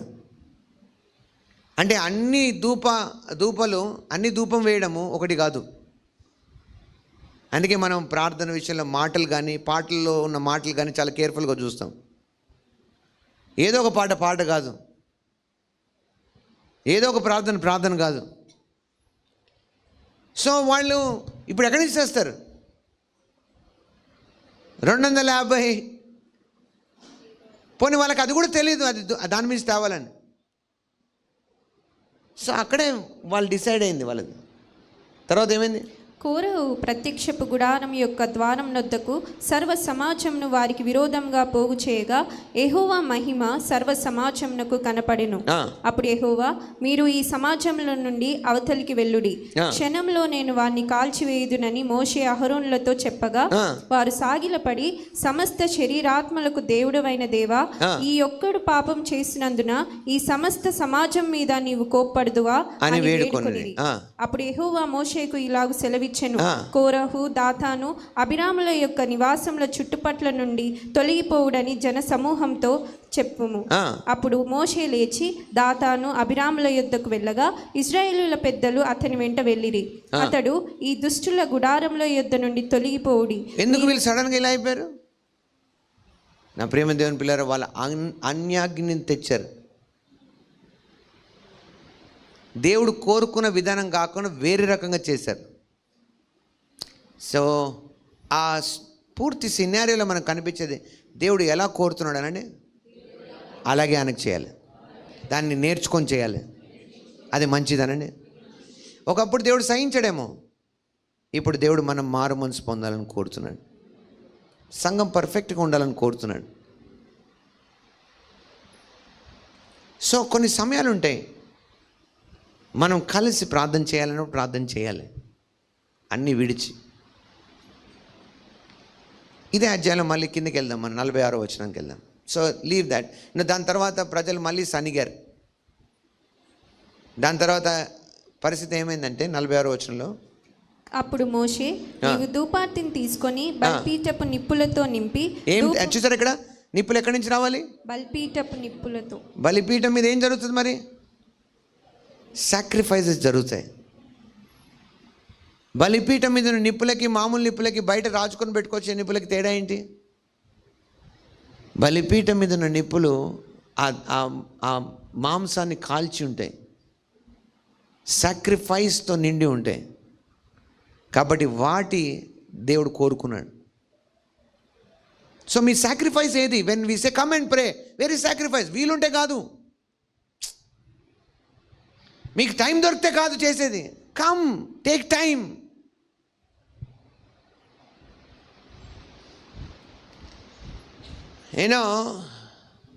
rather than a whole month I can go around different places and fulfill so many things కదా. అవన్నీ పక్కకు పెట్టి ఎందుకు కూర్చున్నాం? This is part of ministry అనండి. ఏమవుతుంది మరి అలా బలిపీఠం మీద ఉన్న నిప్పులతో ధూపారతి వేస్తే అంటే? ఇక్కడ ఉంది ఒక ఎగ్జాంపుల్, చూడండి ఏముందో. నింపి ధూపం వేసి, బికాజ్ ఆల్రెడీ ప్రజలు చేసిన పొరపాటుకి ఏం జరుగుతుందంట? సమాజం నొద్దకు వెళ్ళి వారి నిమిత్తము ప్రాయశ్చిత్తం చేయము. ప్రాయశ్చిత్తం చేయి. ఆల్రెడీ అక్కడ తెగులు మొదలైంది, చాలామంది చనిపోతున్నారు. ప్రాయశ్చిత్తం ఎలా చేయమన్నాడు చూడండి. కోపము యెహోవా సన్నిధి నుండి బయలుదేరెను, తెగులు మొదలు పెట్టెనని అహరోనుతో చెప్పగా, మోషే చెప్పినట్లు అహరోను వాటిని తీసుకొని సమాజం మధ్యకు పరిగెత్తిపోయినప్పుడు తెగులు జనులలో మొదలుపెట్టి ఉండెను. కాగా అతడు ధూపం వేసి ఆ జనుల నిమిత్తం ప్రాయశ్చిత్తం చేసెను. అతడు చచ్చిన వారికిని బ్రతికి ఉన్న వారికిని మధ్య నిలవగా తెగులు ఆగెను. ఈయన నిలబడ్డం వల్ల ఏమైందంట? తెగులు ఆగింది. కోరహు తిరుగుబాటున చనిపోయిన వారు కాక 14,700 మంది ఆ తెగులు చేత చచ్చిరి. ఎందుకలా? అవిధేయత అలాంటిది, ఒకళ్ళ నుంచి వ్యాపిస్తుంది. సో మీరు దానికి బలవ్వద్దు. సో మనం ఇలా ఉపవాసం ఉండి ప్రార్థన చేసినప్పుడు మనుషులు కాదు, మనలోని అవిధేయత చనిపోతుంది, దేవునికి విరోధ భావాలు చనిపోతాయి, ఆ లేజినెస్ చనిపోతుంది, ఆత్మీయంగా మనం తీవ్రంగా తయారవుతాం. ఆమేన్. ఒకప్పుడు దర్శనాలు చూసాం, ఒకప్పుడు ఆనందం, ఇప్పుడు దర్శనాలు చూడడం ప్రారంభిస్తారు. ఇప్పుడు తీవ్రంగా ఉంటారు దేవుని కోసం. ఒకప్పుడు ఎట్లా నడిచాను, అసలు ఎట్లా స్పిరిట్లో, ఒకప్పుడు స్టోరీలు ఎందుకు చెప్తున్నావు? ఇప్పుడు ఏమైంది? అది ఉపవాసం నీ కోసం చేసేది. Stop everything. నేను చెప్తున్నాను, మన వీక్ బై వీక్ అంటే వారం తీవ్రంగా మారుతున్నాం. First week has passed, now second week is going to be more intensified. ఈ మంత్ ఒక ప్రాముఖ్యత మీరు అర్థం చేసుకోండి, డోంట్ మిస్. ఒకప్పుడు మనము ఆదివారం కూడా మా ఆరాధనకి రావడంలో లేజీగా ఉండేవాళ్ళం కదా, కానీ ఇప్పుడు ఏమయ్యాం? తీవ్రంగా తయారయ్యాం, మానకుండా రావడం మొదలెట్టాం, అవునా కదా? సో మరింత చేయొచ్చు మనం అనండి. అయ్యో ఇంకెంత చేయాలని ఎందుకు అంటున్నావు? ఆయన ఎంత చేశాడు మన కోసం. Now start thinking new, different అనండి.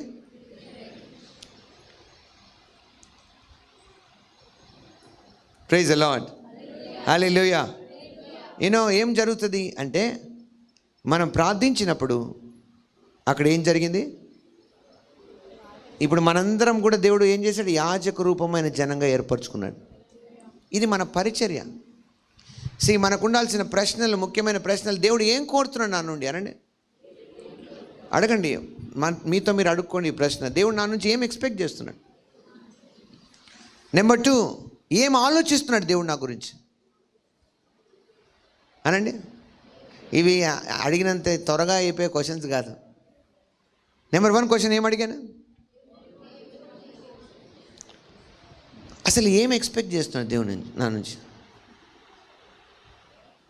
ఎక్కడైనా మీరు వెళ్ళి నించుంటే, షాప్లో నించుంటే, సార్ మీకు ఏం కావాలని అడుగుతారు. అంటే మీరు ఏం చూస్తున్నారు సార్, దేని కొరకు వెతుకుతున్నారు? నేను హెల్ప్ చేస్తాను మీకు అంటారు కదా. Now do you know what God expects? ఆయన ఎక్స్పెక్టేషన్స్ మన ముందు పెట్టాడు. మనం ఎప్పుడు చదివితే, ప్రార్థన చేసే ప్రతిరోజు రిక్వెస్ట్లోనే ఉంది ఏంటంటే, మనుషులందరూ రక్షించబడాలి. రక్షించబడిన వాళ్ళందరూ సత్యం గురించిన అనుభవ జ్ఞానంలోకి రావాలి. అది దేవుడి ఎక్స్పెక్టేషన్, అవునా కదా? మరి దానికోసం నువ్వేం చేస్తున్నావు? నీ గురించి ఏమనుకుంటున్నాడు దేవుడు? సెకండ్ క్వశ్చన్ ఏంటి? నిన్ను ఎలా చూస్తున్నాడు? నీ గురించి ఏమనుకున్నాడు? ఆయన మనసులో నీ గురించి ఏముంది? నువ్వు పాపాత్ముడుగా చూస్తున్నాడా? నిన్ను విరోధ భావంతో చూస్తున్నాడా? నీ మీద కోపంగా ఉన్నాడా? కొంతమంది అంటారు, దేవుడికి నా మీద ఎందుకో కోపంగా ఉన్నట్టుందంట. ఎవరు చెప్పారు ఈ ఐడియా నీకు? దేవుడు ఎందుకో నా మీద కోపంగా ఉన్నాడు, దేవుడు ఎందుకో నా మీద కనికరం లేకుండా ఉన్నాడు, ఎప్పుడు కరుణిస్తాడో దేవుడు. కొంతమంది అంటే ఎప్పుడు అంత దేవుని చిత్తం అంటారు. అంటే ఇండైరెక్ట్ ఏం చెప్తున్నారు? దేవుడికి ప్రస్తుతం చిత్తం రాలేదు నా మీద. ఎప్పుడు ఈజ్ దట్ గాడ్ ఈజ్? ఆయన తన చిత్తాన్ని మీకు బయలుపరిచాడు, మీ ముందు ఉంచాడు. ఆయన ఆలోచనలన్నీ, ఆయన విధానాలన్నీ దేవుని వాక్యం ద్వారా మీకు ఇచ్చాడు. వాక్యం అంటే ఏమనుకున్నారు? ఆయన మనసు, ఆయన తలంపులు, ఆయన ఒక ఆలోచనలు మీ పట్ల. మీరు దేవుని వాక్యం ఓపెన్ చేసినప్పుడల్లా ఆయన మనసును తెరుస్తున్నారు మీరు. ఓ హల్లెలూయా. ఈ ఆలోచనతో మీరు, దేవా ఈరోజు నేను నీ మనసును తెలుసుకోవాలా, నీకున్న వివిధమైన ఆలోచనలు నాకు అర్థం అవ్వాలా అని మీరు దేవుని వాక్యం చదివితే దేవుని యొక్క తలంపులు మీలోకి వస్తాయి. ఎవ్వరికి అర్థం కాని సంగతులు మీకు అర్థమవుతాయి. మీ సడన్గా మీ ప్రేయర్స్ ఎఫెక్టివ్గా మారుతాయి. మీరు ఆ వాక్యాన్ని తీసుకొని పలకడం ప్రారంభిస్తారు. ఓ, ఇంత గొప్ప ఆలోచనలు ఉన్నాయా ప్రభా నా మీద నీకు. నీ తలంపులన్నీ మారిపోతాయి. ప్రైజ్ ది లార్డ్, హల్లెలూయా. బైబిల్లో భక్తుల జీవితాలు మీరు చదివినప్పుడు, స్టడీ చేసినప్పుడు, how they were change, transformed మీకు అర్థమవుతుంది. లేయర్స్ బై లేయర్స్ ఎలా మారారు వాళ్ళు.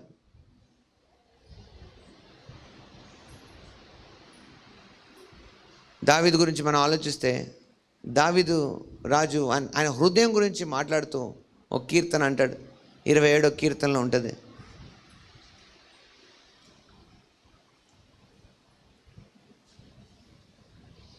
చదువుదాం, ఫస్ట్ నుంచి చదివినా పర్లేదు. యెహోవా నాకు వెలుగును, యెహోవా నాకు వెలుగును, రక్షణయు నై ఉన్నాడు. రక్షిస్తాడు కాదు, ఆయన రక్షణయే ఉన్నాడు. హీ విల్ సేవ్ మీ అనలేదు. ఈజ్ మై సాల్వేషన్ అంటున్నాడు.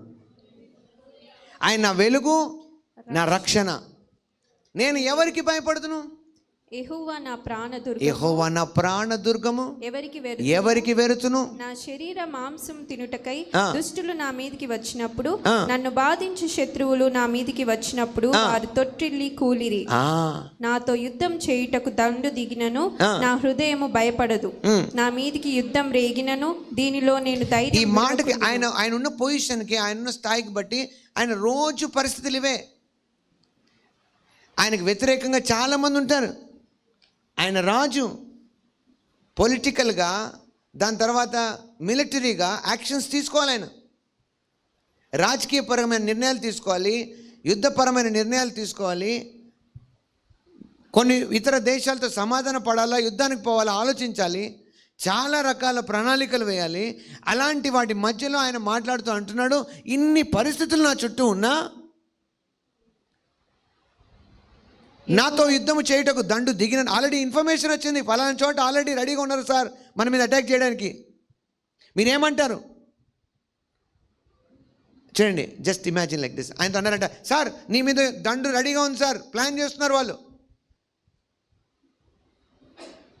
యుద్ధాన్ని ప్లాన్ చేస్తున్నారు వాళ్ళు, స్ట్రాటజీస్. మనకి రాయబారులు వచ్చారు, గూఢచారులు వచ్చి సమాచారం ఇచ్చారు, వాళ్ళు మీ మీద ఆల్రెడీ ప్లాన్ వేసి రెడీ అవుతున్నారు ట్రూప్స్ని పంపించడానికి.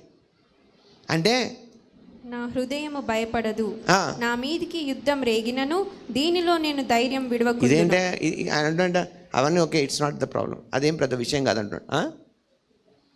కానీ తన ఆశ చెప్తున్నాడు. చూడండి ఇప్పుడు, సార్ అసలు మీ మనసులో ఏం నడుస్తుంది? హలో, ఇంత పెద్ద యుద్ధం జరుగుతుంది, యుద్ధం డేంజర్ మన మీద ఉందంటే అసలు మీకు ఏం నడుస్తుంది మీ మనసులో అంటే? ఆయన అంటున్నాడు, యెహోవా యొద్ద ఒక వరం అడిగాను, అయ్యా ఈ యుద్ధంలో ఎట్లయినా గెలిపించిన ఆయన, ఈ ఉద్యోగం ఇప్పిన ఆయన, ఈ పెళ్లి చేయని ఆయన అంటలేను ఆయన. That is not his prayer request.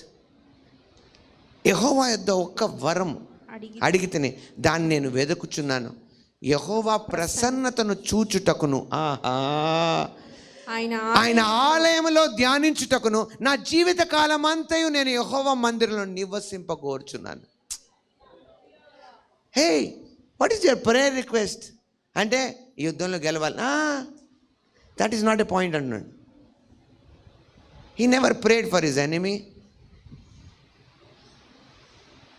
Now he's come to a level of maturity.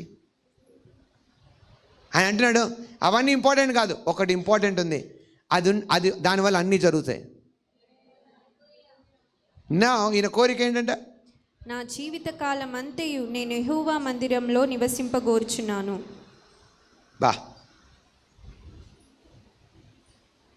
What a desire. I desired of the Lord that I will seek after, that I may dwell in the house of the Lord. Sir మీ మనసులో ఏం నడుస్తుంది? నేను దేవుని మందిరంలో నివసించాను. నాకు ఈ అంతఃపురంలో ఇలాంటి రాజకీయపర విషయాలు ఉండాలని లేదు, నేను ఆయన ప్రసన్నతను చూస్తూ ఉండాలి. Oh hallelujah, oh hallelujah, oh hallelujah. Remember this man, how wonderful his desire is. ఇంకొక వాళ్ళ కుమారుడు అడిగాడు, దేవుడు మెచ్చుకున్నాడు ఆ డిజైర్ని. ఏమన్నాడు? నాకు వివేకం గల హృదయాన్ని ఇవ్వన్నాడు కదా. దేవుడు మెచ్చుకొని ఒకడికి 4 ఇచ్చాడు, కానీ ఆయన కంటే ఈయన కోరిక గొప్పది. ఆయన రాజ్యాన్ని పరిపాలించడానికి అడిగాడు, దేవుడు మెచ్చుకున్నాడు. అవును, ఆయన ఎందుకు అడిగాడు? సొలొమోను అడిగినప్పుడు ఏమడుగుతాడంటే, ఈ ప్రజలందరినీ పరిపాలించాలంటే, ఈ మహాజనాన్ని, నీవు ఎన్నుకున్న జనాన్ని పరిపాలించాలంటే నాతోని మామూలుగా కాదు, కాబట్టి నీవు కోరుకున్నట్టుగా నేను పరిపాలించడానికి కావాల్సిన జ్ఞానాన్ని, వివేకం గల హృదయాన్ని నాకు ఇవ్వను. అయితే దేవుడు మెచ్చుకొని, నువ్వు శత్రువుల ప్రాణాన్ని అడగలేదు, ఆస్తులను అడగలేదు, ఏం అడగలేదు, దీర్ఘాయుని అడగలేదు, కానీ నువ్వు అడగకపోయినా నువ్వు అడిగిన ఒక్క మంచి దానికి ఇవన్నీ కల్పిస్తున్నాను. వెరీ గుడ్ అనండి, వెరీ గుడ్ అనండి. That was right, bang on. కానీ ఆయన కంటే మించిన కోరిక ఇది. అందుకే ప్రభువారు మరియ గురించి సాక్ష్యం ఇస్తూ అన్నాడు, మరియ ఉత్తమమైన దాన్ని కోరుకుంది. మై గాడ్, హల్లెలూయా, హల్లెలూయా. ఈయన కోరుకునేది ఏంటో తెలుసా? నేను జీవితకాలం అంతా నేను ఆయన మందిరంలో ఉండాలి. Praise the lord. ఒక రోజంట ఆయన వెళ్ళి గమనించాడు, బైబిల్లో ఉంటుంది, ఆయన బలిపీఠం దగ్గర పిచ్చుకలు గూడు కట్టుకునేది, వానకోవెలకి నివాసం దొరికిందంట. అది చూసి అనుకున్నట్ట, వారి వీటికి ఉన్నంత ధన్యత నాకు లేదే అని అప్పటి నుంచి ఆ కోరిక పెట్టుకున్నాడంట, నాకు కూడా ఇలా ఉంది, ఆయన మందిరంలో ఉండాలి. వాటికి టెన్షనే లేదు, ఎవడొచ్చి తిండి పెడతాడని టెన్షన్ లేదు. అవి ఎంత చక్కగా ఎగురొచ్చి ఆయన మందిరంలో ఉంటున్నాయి. నేను కూడా నాకు రెక్కలుంటే గువ్వలాగా ఎగిరి నేను ఈ ఆలయంలోకి వచ్చేస్తాను అని అలాంటి కంటిన్యూస్ ప్రెజెన్స్ని అనుభవించే, కంటిన్యూస్ సన్నిధిని అనుభవించే ఆ మందిరంలో ఉండాలని ఈయన కోరుకున్నాడు. మరి ఆ కోరికను దేవుడు మనందరికీ తీర్చాడు. ఎలా తెలుసా? ఇప్పుడు ఆ పరిశుద్ధాత్మను మనకు అనుగ్రహించడం ద్వారా, మన్నే ఆ ఆలయముగా మార్చడం ద్వారా మనం ఎక్కడికి వెళ్తే అక్కడ సన్నిధిని పట్టుకెళ్ళే వాళ్ళుగా దేవుడు చేశాడు. How beautiful our life is. Yes, you can clap, you can thank the lord. What a life you have. ఇది ఉత్తమమైంది మీలో. సో అలాంటి ఉత్తమమైన వాళ్ళందరూ ఇలా కలుసుకోవడం ఎంత ధన్యత. మామూలుగా వారానికి 1 రోజు కలిస్తేనే గొప్ప అవుతుంది. అబ్బా ఎప్పుడు వస్తుందో వారము అంటే రోజు దొరికింది. ఇప్పుడు అట్లా ఆలోచించలేదు. చాలా మందికి చిన్న బుద్ధి ఉంటుంది.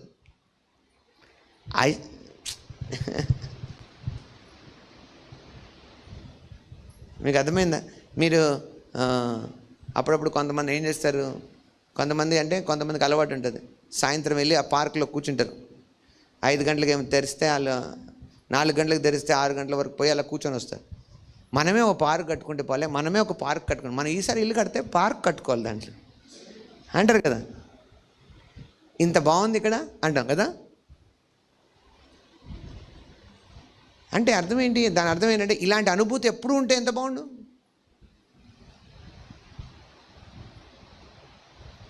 సో అసలు మీరు ఎలా చూస్తున్నారు దీన్ని?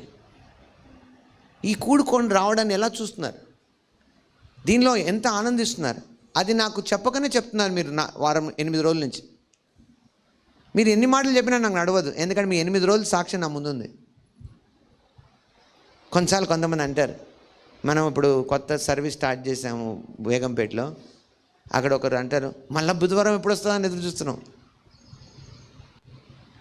ఓకే, మాకు బుధవారం ఎప్పుడు వస్తుందా అన్నట్టుంది. కొంతమంది అంటే మళ్ళీ ఆదివారం ఎప్పుడు వస్తుందా అన్నట్టుంటుంది. నువ్వు ఆ ఆదివారాన్ని ప్రతిరోజు ఇస్తున్నావు. ఇప్పుడు సాయంత్రం ఏమైంది? చూపిలేదు దాన్ని. అంటే వాళ్ళు ఉట్టి డైలాగే కదా, అది ఉట్టి పెదవి మాటే కదా. మొన్న నిజంగా ఉండుంటే ఏం చేసేవాళ్ళు? ఏం మాట్లాడలేదు, ఇప్పుడు సైలెంట్గా ఉన్నారు. థింక్, ఆలోచించండి. నేను అన్నాను మాకు తెలియదు, మాకు పనులు ఉన్నాయి. ఓ ఎస్, కానీ మీకు ఆశ ఉంటే వాటి నుంచి కూడా విముక్తులు అవుతారు మీరు. ఆమేన్. అంటే మీరు ఇక్కడ ఉన్న పనులు జరిగే స్థితిలో దేవుడు ఉంచుతాడు మిమ్మల్ని. దేవుని స్తోత్రం కలుగును గాక. హల్లెలూయా, దేవునికి స్తోత్రం. అంటే నేను అటు ఇటు తిప్పి మీకు ఏదో చెప్పట్లేదు, మీకు మేలైందే చెప్తున్నాను. ఆయన అంటున్నాడు, నాకు ఆశ ఉంది. దేవుడు పట్ల ఆయన కోరిక చెప్తున్నాడు. లేదా ఇంకో అవకాశం ఇచ్చాం. మీరు ఇంట్లో ఉన్నా, మీరు లైవ్ వాచ్ చేస్తారు కదా, అప్పుడు నేను ఒక మాట చెప్పాను ఏంటంటే, మీరు అన్నీ మానుకొని వాచ్ చేయండి అన్న. అది నిజమైన ఆశనుల పని. అలా ఆన్ చేసి అది నడుస్తూ ఉంటే ఇటు ఇటు తిరుగుతూ ఉంటారు, వేరే పనులు చేసుకుంటూ. అది కాదు.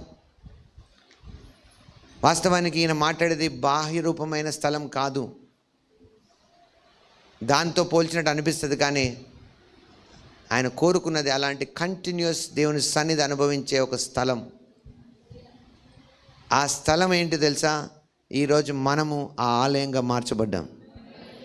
ఈ గొప్ప అద్భుతమైన ప్రణాళికను ఆయన ముందే చెప్పాడు. దేవుడు మన పట్ల నెరవేర్తించాడు. మన ఆశ దేవుడు తీర్చాడు, మనకు తెలియకపోయినా తీర్చాడు. సో మనం ఏం చేయాలి? దేవుడు మన గురించి ఏం ఆలోచిస్తున్నాడు? ఆలోచించండి. మీరు కూడా మిమ్మల్ని పాపులుగా చూడట్లేదు, అపరాధులుగా చూడట్లేదు. అఫ్కోర్స్ బైబిల్లో కొంతమంది వాక్యం తీస్తారు, ఎవడు నీతిమంతులు లేడు, నీతిమంతుడు ఒక్కడు లేడు. ఈయనేమో అందరు నీతిమంతులు అంటాడు. చూపినా రోమా 3వ అధ్యాయం ఎన్నో వచనం? అది 19, 11 సారీ 11 11కు పని ఉంది, 19 కూడా పని. ఇందుని గూర్చి రాయబడినదేమనగా నీతిమంతుడు లేడు, ఒక్కడును లేడు. చూడండి వాక్యం చెప్తుంది, నీతిమంతుడు లేడు, ఒక్కడు లేడు. గ్రహించువాడెవడునూ లేడు, దేవుని వెతుకువాడెవడునూ లేడు. అందరినూ త్రోవ తప్పి ఏకంగా పనికి మాలిన వారు. అయితే ప్రేయర్ స్టార్ట్ చేద్దాం ఇప్పుడు. అయ్యా మేమందరము పాపులం నాయనా, త్రోవ తప్పిన వారము నాయనా. వినే ఉంటారు కదా ఈ ప్రేయర్స్. అఫీషియల్గా సర్టిఫికేట్లు ఇచ్చినట్టు చెప్తుంటారు, మేము త్రోవ తప్పిన వారము నాయన, కేవలం పనికి మాలిన వారము నాయన. బావు పక్కన వాళ్ళు అందరూ ఆమేన్. ఏకముగా త్రోవ తప్పే ఏకముగా పనికి మాలిన వారేరి, మేలు చేయవాడు లేడు, ఒక్కడైనా లేడు. వారి గొంతుకు తెరిచిన సమాధి. మీరు ఇంత చెప్పుకుంటూ పోయారు, ఇలాగే సంబంధం లేకుండా కాంటెక్స్ట్ తెలియకుండా మీ పేరు ఎంతో చెప్తున్నాడు. అప్పుడు అలాంటి వాళ్ళు, మీరంటే మీరు కాదు, ఆ పేరు వాళ్ళు ఎవరంటే గొంతుక తెరిచిన సమాధి, వారి నాలుకతో మోసం చేతురు, వారి పెదవుల కింద సర్ప విషము. అంటే మీరందరూ సాతాను సంతానం అని చెప్తున్నాడు ఈ ప్రేయర్ చేసేవాళ్ళు. వాస్తవానికి అందరం అలాగే ఉండే ఒకప్పుడు. 19వ వచనంకి వెళ్ళండి. ప్రతి నోరు మూయబడినట్లును సర్వలోకం దేవుని శిక్షకు పాత్రమగునట్లు ధర్మశాస్త్రం. ఇంకొంచెం పైన ఇంకొక మాట ఉంటుంది ఏంటంటే, అందరూ పాపం చేసి అందరూ త్రోవ తప్పి ఏకంగా. అది కాదు, దేవుడు అనుగ్రహించి మహిమను పొందలేకపోయినా వచ్చిన అది 23 కదా. చూడండి, ఏ భేదమును లేదు, ఏ భేదము లేదు, అందరూ పాపం చేసి దేవుడు అనుగ్రహించి మహిమను పొందలేకపో. ఏ భేదము లేదు, అందరూ పాపం చేసి దేవుడు అనుగ్రహించి. అందరూ పాపులు అని అర్థం. మరి ఇదే కదా అందరూ అనేది, మేము కేవలం పాపులం నాయన, పాపమే మా మనసులో ఉంది నాయన, పాప ప్రపంచమైన శరీరం కలిగిన వాళ్ళం నాయన. ఏదేదో అంటుంటారు, నేను వింటుంటాను. ఇప్పుడు వినడం మానేశాను, అప్పుడు వినేవాడిని తెలియక. ఈ వాక్యం పట్టుకునే కదా అలా అనేది, అందరూ పాపం చేసి దేవుడు అనుగ్రహించి మహిమను పొందలేక ఉన్నాం, మేమందరం కేవలం నిష్ప్రయోజకులం. దాని తర్వాత ఏమన్నాడు, కాబట్టి నమ్మువారు ఆయన కృప చేత. తర్వాత వచనం చదివింటే బాగుండేది, ప్రార్థనలు మానేసేవాళ్ళు. కాబట్టి నమ్మువారు ఆయన కృప చేతనే క్రీస్తు యేసునందలి విమోచనము ద్వారా ఉచితముగా నీతిమంతులని తీర్చబడుచున్నారు. నీతిమంతులుగా తీర్చబడతారు కాదు, చున్నారు. అంటే నమ్మిన వాళ్ళందరూ ఏం చేయబడుతున్నారు. ఇప్పుడు మరి మీరెవరు, ఎంతమంది ఇక్కడ నీతిమంతులు ఉన్నారు? చేతులు ఎత్తకపోతే కాదని అనుకుంటాను నేను, మీ చేతులన్నీ మీకు సాక్ష్యం. ఎంతమంది నీతిమంతులు ఉన్నారు చెప్పండి. నేను నీతిమంతుని దేనివల్ల? యేసుక్రీస్తునందలి విశ్వాసం ద్వారా కృప చేతనే నీతిమంతులుగా తీర్చబడ్డాను. ఆమేన్, హల్లెలూయా, దేవునికి స్తోత్రం. Because you are righteous. మీ వల్ల కాదు, ఇది దేవుని వరం, దేవుని యొక్క దానం ఇది. ఆమేన్, హల్లెలూయా. సో దేవుని వాక్యం మిస్అండర్స్టాండ్ చేసుకోవచ్చు.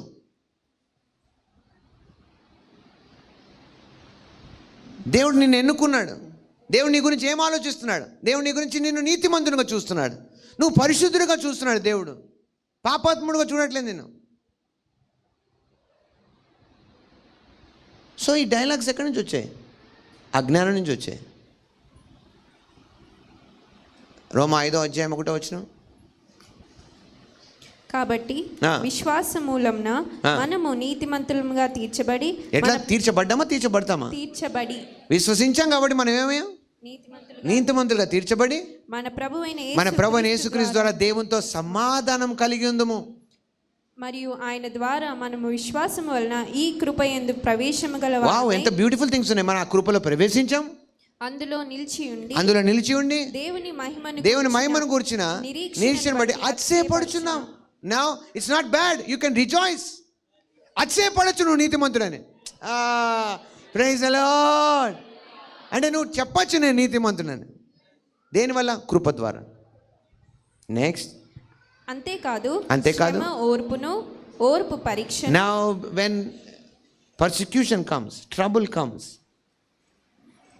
ఇంతకుముందు ఏం చేస్తుందో నీకు తెలియదు నాకు, కానీ ఇప్పుడు ఆ శ్రమ నీకు ఓర్పు పరీక్ష నిరీక్షణను కలుగు చేయనని ఎరిగి శ్రమల యందును అతిశయపడతామంట. దేవుని స్తోత్రం.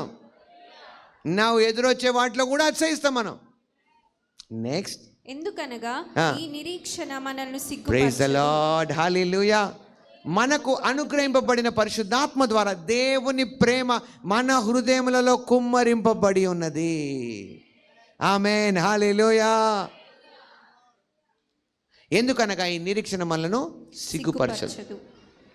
ఏలైనగా మనం ఇంకా బలహీనులమై ఉండగా క్రీస్తు యుక్త కాలమున భక్తిహీనుల కొరకు చనిపోయాను. నెక్స్ట్, నీతిమంతుని కొరకు సహితం ఒకడు చనిపోవుట. మంచోడు కోసం ఎవరైనా చనిపోవచ్చు, మంచివాని కొరకు ఎవడైనా ఒకవేళ చనిపోవ తెగింపవచ్చును. కానీ అయితే దేవుడు మన ఎడల తన ప్రేమను వెల్లడిపరచుచున్నాడు. ఎట్లనగా మనం ఇంకను పాపులమై ఉండగానే క్రీస్తు మన కొరకు చనిపోయాను. కాబట్టి ఆయన రక్తం వలన ఇప్పుడు నీతిమంతులుగా తీర్చబడి మరింత నిశ్చయముగా ఆయన ద్వారా ఉగ్రత నుండి రక్షింపబడదుము. నెక్స్ట్, మీరు ఫాలో చేయండి. ఏలైనగా శత్రువులమై ఉండగా ఆయన కుమారుని మరణం ద్వారా మనము దేవునితో సమాధాన పరచబడిన ఎడల సమాధాన పరచబడిన వారమై ఆయన జీవించుట చేత మరి నిశ్చయముగా రక్షింపబడదుము. అంతేకాదు, మన ప్రభు అయిన యేసుక్రీస్తు ద్వారా మనము దేవుని యందు అతిశయపడుచున్నాము. ఆయన ద్వారానే మనము ఇప్పుడు సమాధాన స్థితి పొంది ఉన్నాము. ఇట్లుండగా ఒక మనుషుని ద్వారా, బైబిల్ చదివితే కొంతమంది బోర్ అవుతారు, ఎందుకంటే మీరు బైబిల్ చదివి అలవాటు లేదు కాబట్టి. మాటలకు అలవాటు పడ్డారు, బైబిల్ కాదు. Open your Bible and read, లేదా స్క్రీన్ మీద చూసి చదవండి. ఎంత బ్యూటిఫుల్ థింగ్స్ ఉన్నాయి. అది మీలో అతుక్కున్నట్టుగా పడితే ఎంత బాగుండు, అవునా కదా? Stop looking here and there, read Bible first. ఇప్పుడు ఏదో గుర్తొచ్చినట్టు పనుల గురించి ఆలోచిస్తూ ఉంటారు. Come on, look at this beautiful things. Amen. ఇట్లుండగా ఒక మనిషిని ద్వారా పాపం ద్వారా మరణమును లోకంలో ఎలాగూ ప్రవేశించెనో అలాగుననే మనుషులందరూ పాపం చేసినందున మరణము అందరికీ. మరి పాపం సంగతి ఏమైందో చెప్తున్నాడు. మరి ఇంతవరకు ఇంటూ వచ్చారు కదా మనం పాపులము అని. పాపులము ఏమయ్యారు? ఆ ఒక్కరి మరణము అందరికి ఎలా వచ్చిందో ఒక వ్యక్తి వల్ల. ఇప్పుడు ఏం జరుగుతుంది చూడండి. ఏలయనగా ధర్మశాస్త్రం వచ్చిన దనుక పాపం లోకంలో ఉండెను, కానీ ధర్మశాస్త్రం లేనప్పుడు పాపము ఆరోపింపబడదు. అయినను ఆదాము చేసిన అతిక్రమమును పోలి పాపం చేయని వారి మీద కూడా ఆదాము మొదలుకొని మోషే వరకు మరణమేలెను. ఆదాము రాబో వానికి గుర్తయి ఉండెను. అయితే అపరాధము కలిగినట్టు కృపావరం కలగలేదు. ఎట్లనగా ఒకని అపరాధము వలన అనేకులు చనిపోయిన ఎడల మరి ఎక్కువగా దేవుని కృపయు యేసుక్రీస్తును ఒక్క మనుషుని కృపచేతనైన దానము అంటున్నాడు. గిఫ్ట్ అనేకులకు విస్తరించెను. నెక్స్ట్, మరియు పాపము చేసిన యొక్కని వలన శిక్షా విధి కలిగినట్టు ఆ దానము కలగలేదు. ఏలైనగా తీర్పు ఒక్క అపరాధ మూలంగా వచ్చినది. మీరు ఏదో చేసినందుకు ఈ దానం కలగలేదు. ఏలైనగా తీర్పు ఒక అపరాధం మూలముగా వచ్చినదై శిక్షా విధికి కారణమైన కృపావరమైతే అవే అనేకమైన అపరాధముల మూలముగా వచ్చినదై మనుషులు నీతిమంతులుగా తీర్చబడుటకు కారణమాయను. 17వ వచనం కూడా, మరణము ఒకని అపరాధ మూలమున వచ్చినదై ఆ యొక్కని ద్వారానే ఏలినేడల కృపా బాహుల్యం అంటే కృపా సమృద్ధి, అబండెన్స్, గ్రేస్, నీతి దానమును పొందువారు జీవము గలవారే. ఎంతమంది అయితే ఈ గిఫ్ట్ రిసీవ్ చేశారు చెప్పండి. నేను రిసీవ్ చేసుకున్నాను, ఈ గిఫ్ట్ నేను రిసీవ్ చేసుకున్నాను. నేను ఎన్ని క్రియలు చేసిన, నీ క్రియలతో పని లేదు అసలు. ఇట్స్ ఎ గిఫ్ట్, నువ్వేం చెల్లించక్కర్లేదు. Now that you said, I received this gift. ఎందుకంటే నేను యేసుక్రీస్తు నందు విశ్వాసం ఉంచాను, ఆయన చేసిన దాన్ని నమ్మాను, యేసుక్రీస్తు నా ప్రభువుని ప్రకటించాను. Now I received the righteousness. ఆమేన్. నిన్నటి వరకు నువ్వు ఎలా ఉన్నావు, ఇక్కడికి వచ్చే వరకు ఎలా ఉన్నావు సంబంధం లేదు. నేను ప్రజలు ఇంకా ఎలా చూస్తారో సంబంధం లేదు, ఎవరితో సంబంధం లేదు. ఎందుకంటే you have received the gift. Hallelujah. And ఇచ్చేట ఆయన ఎందుకు కండిషన్ పెట్టట్లేదు. ఆయన అంటున్నాడు, you believe in me, receive this అండి. ఎలా ఉందంటే పౌలు అయిన సౌలు కదా, జీవితంలా ఉంది. నిన్నటి దాకా సంఘాన్ని హింసించాడు, మనుషుల్ని చెరసాల్లో వేయించాడు, నానా రకమైన పనులు చేశాడు, దూషించాడు, సంఘాన్ని హింసించాడు. అలాంటి వ్యక్తి దేవుడు దర్శించాడు. ఆ రోజు దర్శించిన రోజు అని అంటే లేచి పద ఇంకా పని మొదలెడదామని అంటే, కొన్ని రోజులు పడి ఉంటే నీకు బుద్ధి వస్తుంది అన్నాడా? నేను మీకు అదే చెప్తున్నాను, మీరు నిన్నటి వరకు వ్యతిరేకంగా ఉన్న వాళ్ళు ఈరోజు లేదా రేపట్లో వాళ్ళు దేవుని కోసం పనిచేసే వాళ్ళుగా బయటకు వస్తారు. I'm telling you, the time has come. నువ్వు చూస్తూ ఉండిపోతావు, నా ప్రేయర్ నువ్వు చూస్తూ ఉండిపోవద్దని. నీకు నచ్చని వాళ్ళు నీకంటే ముందెళ్ళి దేవుని కోసం పనిచేస్తారు. అప్పుడు ఏం చేస్తావు? అలాంటి దాంట్లో ఉండకూడదు ఏనండి. Now I will be focusing. నేను కూడా ఉచితంగా తీర్చబడ్డాను. Stop judging others, start moving in mercy and grace. కనికరంని ప్రేమించండి, ప్రార్థించండి. ఈరోజు మనం అదే ప్రార్థిస్తాం కలిసి. ఎవరెవరైతే దూరం ఉన్నారో వాళ్ళు తిరిగి చేర్చబడాలి. బయట ఉన్న వారు లోపలికి రావాలి. తీవ్రంగా దేవుని కోసం పనిచేసే వాళ్ళు లేపబడాలి. అప్పటిదాకా పరిచయం ఒకలా జరిగింది, పౌలు వచ్చాక ఇంకోలా జరిగింది. దైవజనుడైన Paul is a wonderful man and you can be shocking because of certain people coming in. నువ్వు షాక్ అవ్వదంటే నువ్వు అదే లీగ్లో ఉండాలి, అదే టీంలో ఉండాలి. నిన్ను తీవ్రంగా మార్చుకోవాలి. ఎంతమంది నాతో ఏకీభవిస్తున్నారు? So treat it as a gift. విస్తారంగా క్షమించబడ్డవాడు విస్తారంగా ప్రేమిస్తాయంట. దేవుని ఎంత ప్రేమిస్తారో వాళ్ళు వాళ్ళ పనులు చెప్తాయి. ప్రైజ్ ది లార్డ్, హల్లెలూయా. మీరు అనుకుంటున్నారు మీరేదో రూల్స్ చేసుకుంటూ తిరుగుతున్నారు, కానీ వాళ్ళు ఎంత పరిచర్య చేస్తారు. మీరు తిడుతూనే ఉంటారు, వాళ్ళు పరిచర్య చేస్తూనే ఉంటారు. మీరు ఎవరి గురించి భయపడాల్సిన అవసరం లేదు. అందుకే నాకు ఎప్పుడు లైఫ్లో గుర్తుండిపోయే ప్రశ్న, నన్ను ఒకళ్ళు అడిగితే నేను అనుకున్నాను, ఏంటి మేము ఇంత బాగున్నా కూడా దేవుడు నన్ను మాకంటే ఎక్కువ నిన్ను వాడుకుంటాడు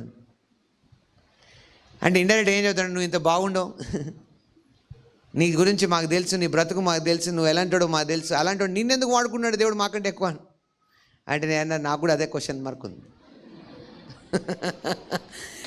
praise the lord. I really wonder so many times. I really wonder. నాకు అన్ని సాక్ష్యాలు, అన్ని మెప్పులు వచ్చినప్పుడు నాకు అనిపిస్తుంది అవన్నీ వినిపించవు. What is this? If God can use me like me, person like me, he can use you more. If a list is there, I will be last. న్యాచురల్గా క్వాలిఫై అవ్వాల్సిన వాళ్ళ లిస్ట్ వేస్తే నేను లాస్ట్ ఉండొచ్చు మీకంటే, కానీ మనుషుల లిస్ట్తో పని లేదు దేవునికి. Praise the Lord. పాపుల లిస్ట్ వేస్తే ప్రధాన పాపిని అన్నాడు Paul. But why God chose me, I'm wondering అన్నాడు. బట్ ఈ అనాది కాలంలో ఇప్పుడు దేవుడు నాకు ఈ కృపను ఇచ్చాడు. So it is time. Because మీరు అందరు అనుకోవచ్చు, నేను ఒక విషయం చెప్పి మన ప్రార్థనలకు నడిపిస్తాను. మీరు అందరు అనుకోవచ్చు ఇంకా చాలా టైం ఉంది, చాలా టైం లేదు. నువ్వు దేవుని వాక్యాన్ని బాగా ధ్యానించి నేర్చుకుంటే మీకు అర్థమవుతుంది, లేదు ఎక్కువ టైం. సో మీలో కొంతమంది అనుకుంటారు, కొంతమంది అంటారు దేవుడు నన్ను పిలిచాడండి, నేను కనిపెడుతున్నాను ఆయన సమయం కోరకండి. Wrong answers. సమయం లేనప్పుడు ఎలా కనిపెడతావు? సమయం తీసుకొని అంటే యు ఆర్ అగెయిన్స్ట్ ఇట్. మీకు అర్థమైతే బాగుంది నేను చెప్పింది. మీరు అంటున్నారు అనుకోండి, దేవుడు నన్ను పిలిచాడని నాకు తెలుసు అయ్యగారు, నాకు కూడా అనిపిస్తుంది, కానీ కొంచెం కనిపెడుతున్నాను. ఏం కనిపెడుతున్నావు? టైం లేనప్పుడు ఏం కనిపెడుతున్నాను? నా క్వశ్చన్ అర్థం కాలేదా? అర్థమైందా? నేను ఇంకా ప్రార్థన చేస్తున్నాను, వెయిట్ చేస్తున్నాను. ఎందుకు? టైం వేస్ట్ చేస్తున్నావు అని అర్థం. ఇన్ఫ్యాక్ట్ నువ్వు అనుకుంటున్నావు నేను రైట్ చేస్తున్నాను, కానీ you are already time wasting. మరి ఏదో ఒకటి చేయాలా? ఏదో ఒకటి కాదు, ఆయన తన చిత్తాన్ని నీ ముందు ఉంచాడు. I'm giving you this questions. నీ క్వశ్చన్స్ మీకు ఆన్సర్స్ ఇస్తాయి.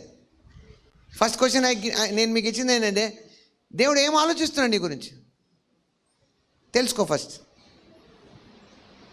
నెంబర్ 2, నేనేమన్నాను? నో ఫస్ట్ దేవుడు ఏం ఆశిస్తున్నాడు నీ నుంచి అనండి. చెప్పండి, నా నుంచి దేవుడు ఏం ఆశిస్తున్నాడు? ఈ ఫాస్టింగ్స్లో ఎక్కువ అడగాల్సిన క్వశ్చన్స్ ఇవి నేను మీ ముందు పెడుతున్నాను. దేవుడు నా నుంచి ఏం ఆశిస్తుంది? దేవుడు నా నుంచి ఏం ఆశిస్తుంది? What is your desire for me?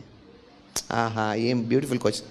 Second, no he will tell you నీ గురించి ఏమనుకుంటున్నాను ఆయన. You will be so overwhelmed with his love. నీకు లోపల పొంగిపోయినట్టుగా ఉంటుంది. How beautiful he tells you.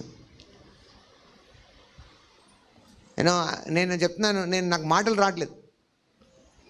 Certain times దేవుడు నాతో మాట్లాడిన విధానాలు చెప్తే నాకు I was only one and God spoke to me so dearly. ఎంత బ్యూటిఫుల్గా దేవుడు నాతో మాట్లాడండి, అన్ని వర్డ్లోంచే. నాకు అది చదువుతున్నప్పుడు నేను ఎవరి కోసం చదువుతున్నట్లేదు, నాకే మాట్లాడుతున్నట్టు నాకు అర్థమైంది. Praise the lord. That's the beauty of the word of God. దేవుని వాక్యంలో స్పెషల్. నా కన్నీళ్ళు కారిపోతూ ఉండే, మాటలు రాలేదు నాకు, ఎందుకంటే I know it's God's talking to me. నేను ఇలా ఆలోచిస్తున్నాను నీ గురించి, ఇలా ఆలోచిస్తున్నాను నీ గురించి. That's why I don't feel bad for anybody, because I know what God is thinking for me. దేవుడు నా గురించి ఏం ఆలోచిస్తున్నా నాకు బాగా అర్థమైంది. సో ఏ మనిషికి నేను భయపడను. అరే దావీదు అన్న మాట ఇందా చూశారు కదా, అదే ఎక్స్ప్లెయిన్ చేస్తున్నారు. 27 కీర్తనలు ఏం చూశారు? 2వ వచనంలో ఏముంది? నా శరీర మాంసంను తినుటకై దుష్టులు నా మీదికి వచ్చినప్పుడు, నన్ను బాధించు శత్రువులు నా మీదికి వచ్చినప్పుడు వారు తొట్టిల్లి కూలిరి. నాతో యుద్ధం చేయుటకు దండు దిగినను నా హృదయము భయపడదు. నా మీదికి యుద్ధం రేగినను దీనిలో నేను ధైర్యం విడవకుందును. That's not my issue now. ఇంకా ఒక మాట, నా ప్రాణ దుర్గమయ్యాడు. యెహోవా నా ప్రాణ దుర్గం. అది నేను చదవమను. 2 యెహోవా నాకు వెలుగును రక్షణనై ఉన్నాడు, నేను ఎవరికి భయపడుదును? ఎవరికి భయపడుదును? తలంపు ఎలా వస్తుంది ఇప్పుడు? ఆయన నాకు రక్షణ వెలుగే ఉన్నాడు, నేను ఎవరికి భయపడతాను? ఆయన నా ప్రాణ దుర్గమై ఉన్నాడు, ఎవరికి వెరుతును? నా శరీర మాంసం. Now it's okay. So then the third question, అసలు నేను దేవునికి ఏమై ఉన్నాను? మీరేమైనారు దేవునికి? మీరు దేవునికి కుమారులే ఉన్నారు. ఆ మాటకు వస్తే ప్రియ కుమారులే ఉన్నారు. యేసు ప్రభు గురించి చెప్పిన సాక్ష్యం, ఈయన నా ప్రియ కుమారుడు, నేను ఆనందిస్తున్నాను. ఇంకా మనుషుల సాక్ష్యంతో ఏం పని ఉంది? అపవాది ప్రశ్నలతో ఏం పని ఉంది? So learn this fastings, how what you are to God. ఇంకా మాట్లాడితే సమయం వచ్చినప్పుడు ఒక చోట వాక్యంలో ఉంటుంది, దేవుడు మోషే గురించి నిలబడిన విధానం చూస్తే, తనతో ఉన్న వాళ్ళు మిరియాము, అహరోన్ కూడా ఏం చేశారంట? Now there are different levels of problem అనండి. ఎంతముందు ఆపోజిట్ గ్రూప్ వచ్చారు, ఇప్పుడైతే సొంత వాళ్ళు కూడా ఏమైపోయారు? వ్యతిరేకమయ్యారు. అప్పుడు దేవుడు వాళ్ళు ఎత్తిన పాయింట్ కూడా కరెక్టే, ధర్మశాస్త్ర ప్రకారంగా ఆయన ఒక లూప్ ఉంది ఆయనలో. దెన్ గాడ్ సెడ్, నా సేవకుడైన మోషేకి విరుద్ధంగా మాట్లాడటకు మీరు ఎందుకు భయపడలేదన్నాడు. Now he's quiet. మోషే సైలెంట్గా ఉన్నాడు, కానీ దేవుడు సైలెంట్గా ఉండలేదు. దేవుని స్తోత్రం కలుగును గాక. హల్లెలూయా. అందుకే వాక్యంలో దేవుడు మన పక్షము అంటే మన విరోధి ఎవరు? దేవుడు నీతిమంతుడిగా తీరిస్తే మరలా వారి మీద దోషం మోపేది ఎవరు? ఎవరో మిమ్మల్ని అంటున్నారేమో కంటిన్యూస్గా, నీవు అది, నువ్వు ఇలా, నువ్వు అలా, నీ బ్రతుకు ఇలాంటిది అలాంటిది అంటే టెన్షన్ పడకండి, ఫీల్ అవ్వకండి. Don't feel for those words. ఆయన ఏమంటున్నాడు నీ గురించి? ఆమేన్. నువ్వు ఏమై ఉన్నావు ఆయనకి? నువ్వు ఆయనకి ప్రియ కుమారుడివై ఉన్నావు. హల్లెలూయా. మీరు దేవుని చేత ప్రేమించబడిన వాళ్ళై ఉన్నారు. ఆమేన్. హల్లెలూయా. దేవుడు నన్ను ఎంతో ప్రేమిస్తున్నాడు అనండి. ఆయన సొత్తై ఉన్నాను నేను. హల్లెలూయా. నేను చివరిగా 4వది, దేవునికి నా గురించి ఇది ఆలోచన కాదు, భవిష్యత్ విషయమే ఏంటి ఉంది దేవుని మనసులో.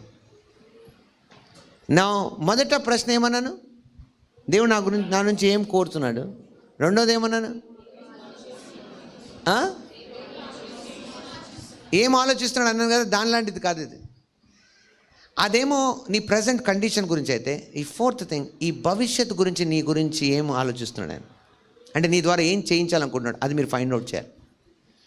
ఇది మీరు చేయగలిగితే మీరు next 6 months of this year మీ వల్ల మంచి కాదు, భయంకరమైన కార్యాలు జరుగుతాయి. భయంకరమైన అంటే అర్థం ఏంటో తెలుసా? మంచి కంటే బాగు కంటే ఎక్కువ. మీరు ఆశ్చర్యపరుస్తారు, మీకు మీరే ఆశ్చర్యంగా మారుతారు. Use this month please. ఎంతమంది అది మాటలు అర్థమయ్యే రోజు? Don't waste this month, okay? Can't you cost next 21 days? How strategic we are talking. If you are never fasted, never serious, ఇప్పుడు సీరియస్గా తీసుకోండి. మీరు ఎక్స్క్యూజెస్ చెప్పకండి. మీరేం చనిపోరు. I'm giving you assurance. మీరేం చచ్చిపోరు. తిని తొందరగా చచ్చిపోవచ్చు. ఐఎమ్ నాట్ టెలింగ్ యూ తిండి ప్రాబ్లం అని కాదు. బైబిల్లో ఉంది, ఒక నెలంతా వాళ్ళు తిని మాంసం తెగులతో చచ్చారని ఉంది. అట్లా కదా, వాళ్ళు కోరుకొని మన తిని నెల రోజులు తిన్నారంట. వాళ్ళ పండ్లలో ఉండగానే మాంసం చచ్చిపోయినారండి. తిండి లేకపోతే చచ్చిపోతానేమని భయపడకండి. కనీసం మీరు తిండి అంత మానలేకపోతే ఇతరమైన మాని ప్రార్థన చేయండి. చేస్తారా? ఎంతమందికి అర్థమైంది? 4 ప్రశ్నలు మీరు మిమ్మల్ని మీరు పాండర్ చేయాలి. మీలో మీరు అవి పని చేయాలి. ఇవి చిన్నవి కాదు. ఆలోచించండి, కూర్చొని స్టార్ట్ చేయండి. ఏం ఆశిస్తున్నాడు దేవుడు నా నుంచి? మీరు వెళ్తున్నప్పుడు, ఇంట్లో కూర్చున్నప్పుడు మీరు అడగండి, ప్రభా నీ ఆశ ఏంటి నా పట్ల? ఆయన నీకు వివరిస్తాడు. నీకు అది వింతగా ఏమో అనిపించకపోవచ్చు, ఎందుకంటే ఆల్రెడీ విన్నట్టే ఉండొచ్చు. కానీ నీకు వస్తే కానీ అది నీకు అర్థం కాదు. దాని తర్వాత ఏమన్నా నేను ఏం ఆలోచిస్తున్నాడు, ఎలా నా గురించి ఆలోచిస్తున్నాడు అంటే నన్ను ఎలా చూస్తున్నాడు ఆయన అనేది బెస్ట్ కదా. సెకండ్ది, నన్ను ఎలా చూస్తున్నాడు? నీతిమంతునిగా చూస్తున్నాడు, పరిశుద్ధునిగా చూస్తున్నాడు, ఏర్పరచబడిన వంశంగా చూస్తున్నాడు, రాజులైన యాజక సమూహంగా చూస్తున్నాడు. ఈ ప్రాంతాన్ని చూసినప్పుడు, లేదా ఏ ప్రాంతాన్ని చూసినప్పుడు, ఆ ప్రాంతంలో నువ్వు ఉంటే నువ్వు ఆ ప్రాంతాన్ని రక్షించే వ్యక్తిగా చూస్తున్నాడు.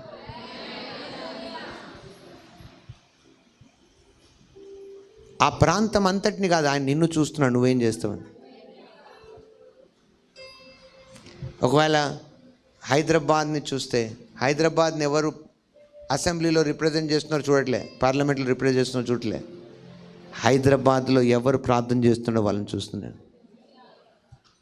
భారతదేశాన్ని చూస్తే పార్లమెంటుని చూడట్లేదు, భారతదేశంలో ఎవరు ప్రార్థిస్తున్నారో వాళ్ళని చూస్తున్నాడు. ఎవరు వాళ్ళు కన్నీరు కారుస్తున్నారో చూస్తున్నాడు. ఎవరు వాళ్ళని వారు దుఃఖంగా మార్చుకొని ప్రజల రక్షణ కొరకు ప్రార్థిస్తున్నారో చూస్తున్నాడు. అంటే ఇప్పుడు ప్రజెంట్ భారతదేశంలో, నాకు మిగతా వాళ్ళతో పోటీగా చెప్పట్లేదు, మనం చాలా ఇంపార్టెంట్ దేవుని దృష్టిలో. కాబట్టి మనము సిద్ధపడిన దాని గురించి ఆతురపడదాం. ఆమేన్. లేచి నిలబడి అందరం ప్రార్థన చేద్దాం. Let's pray for all those who are away from us. మన నుంచి దూరంగా ఉన్నవారు,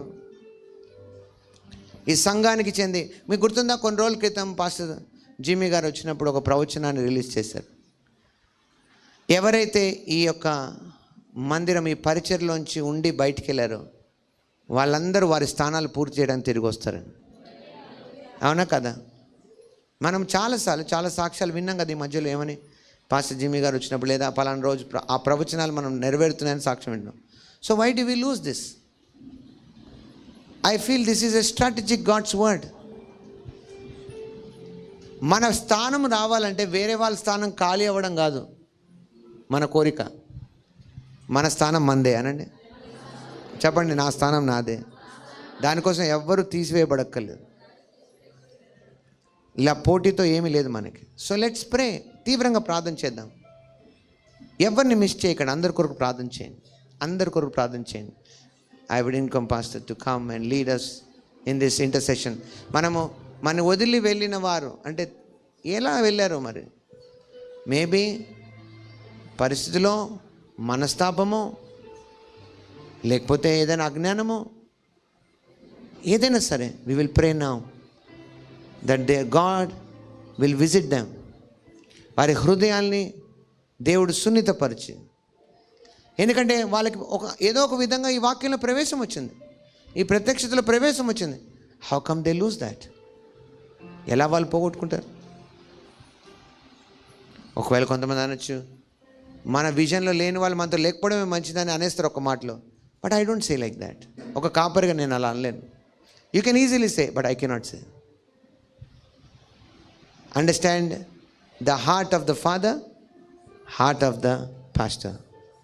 కలిసి అందరం ప్రార్థన చేద్దాం. లెట్స్ ప్రే.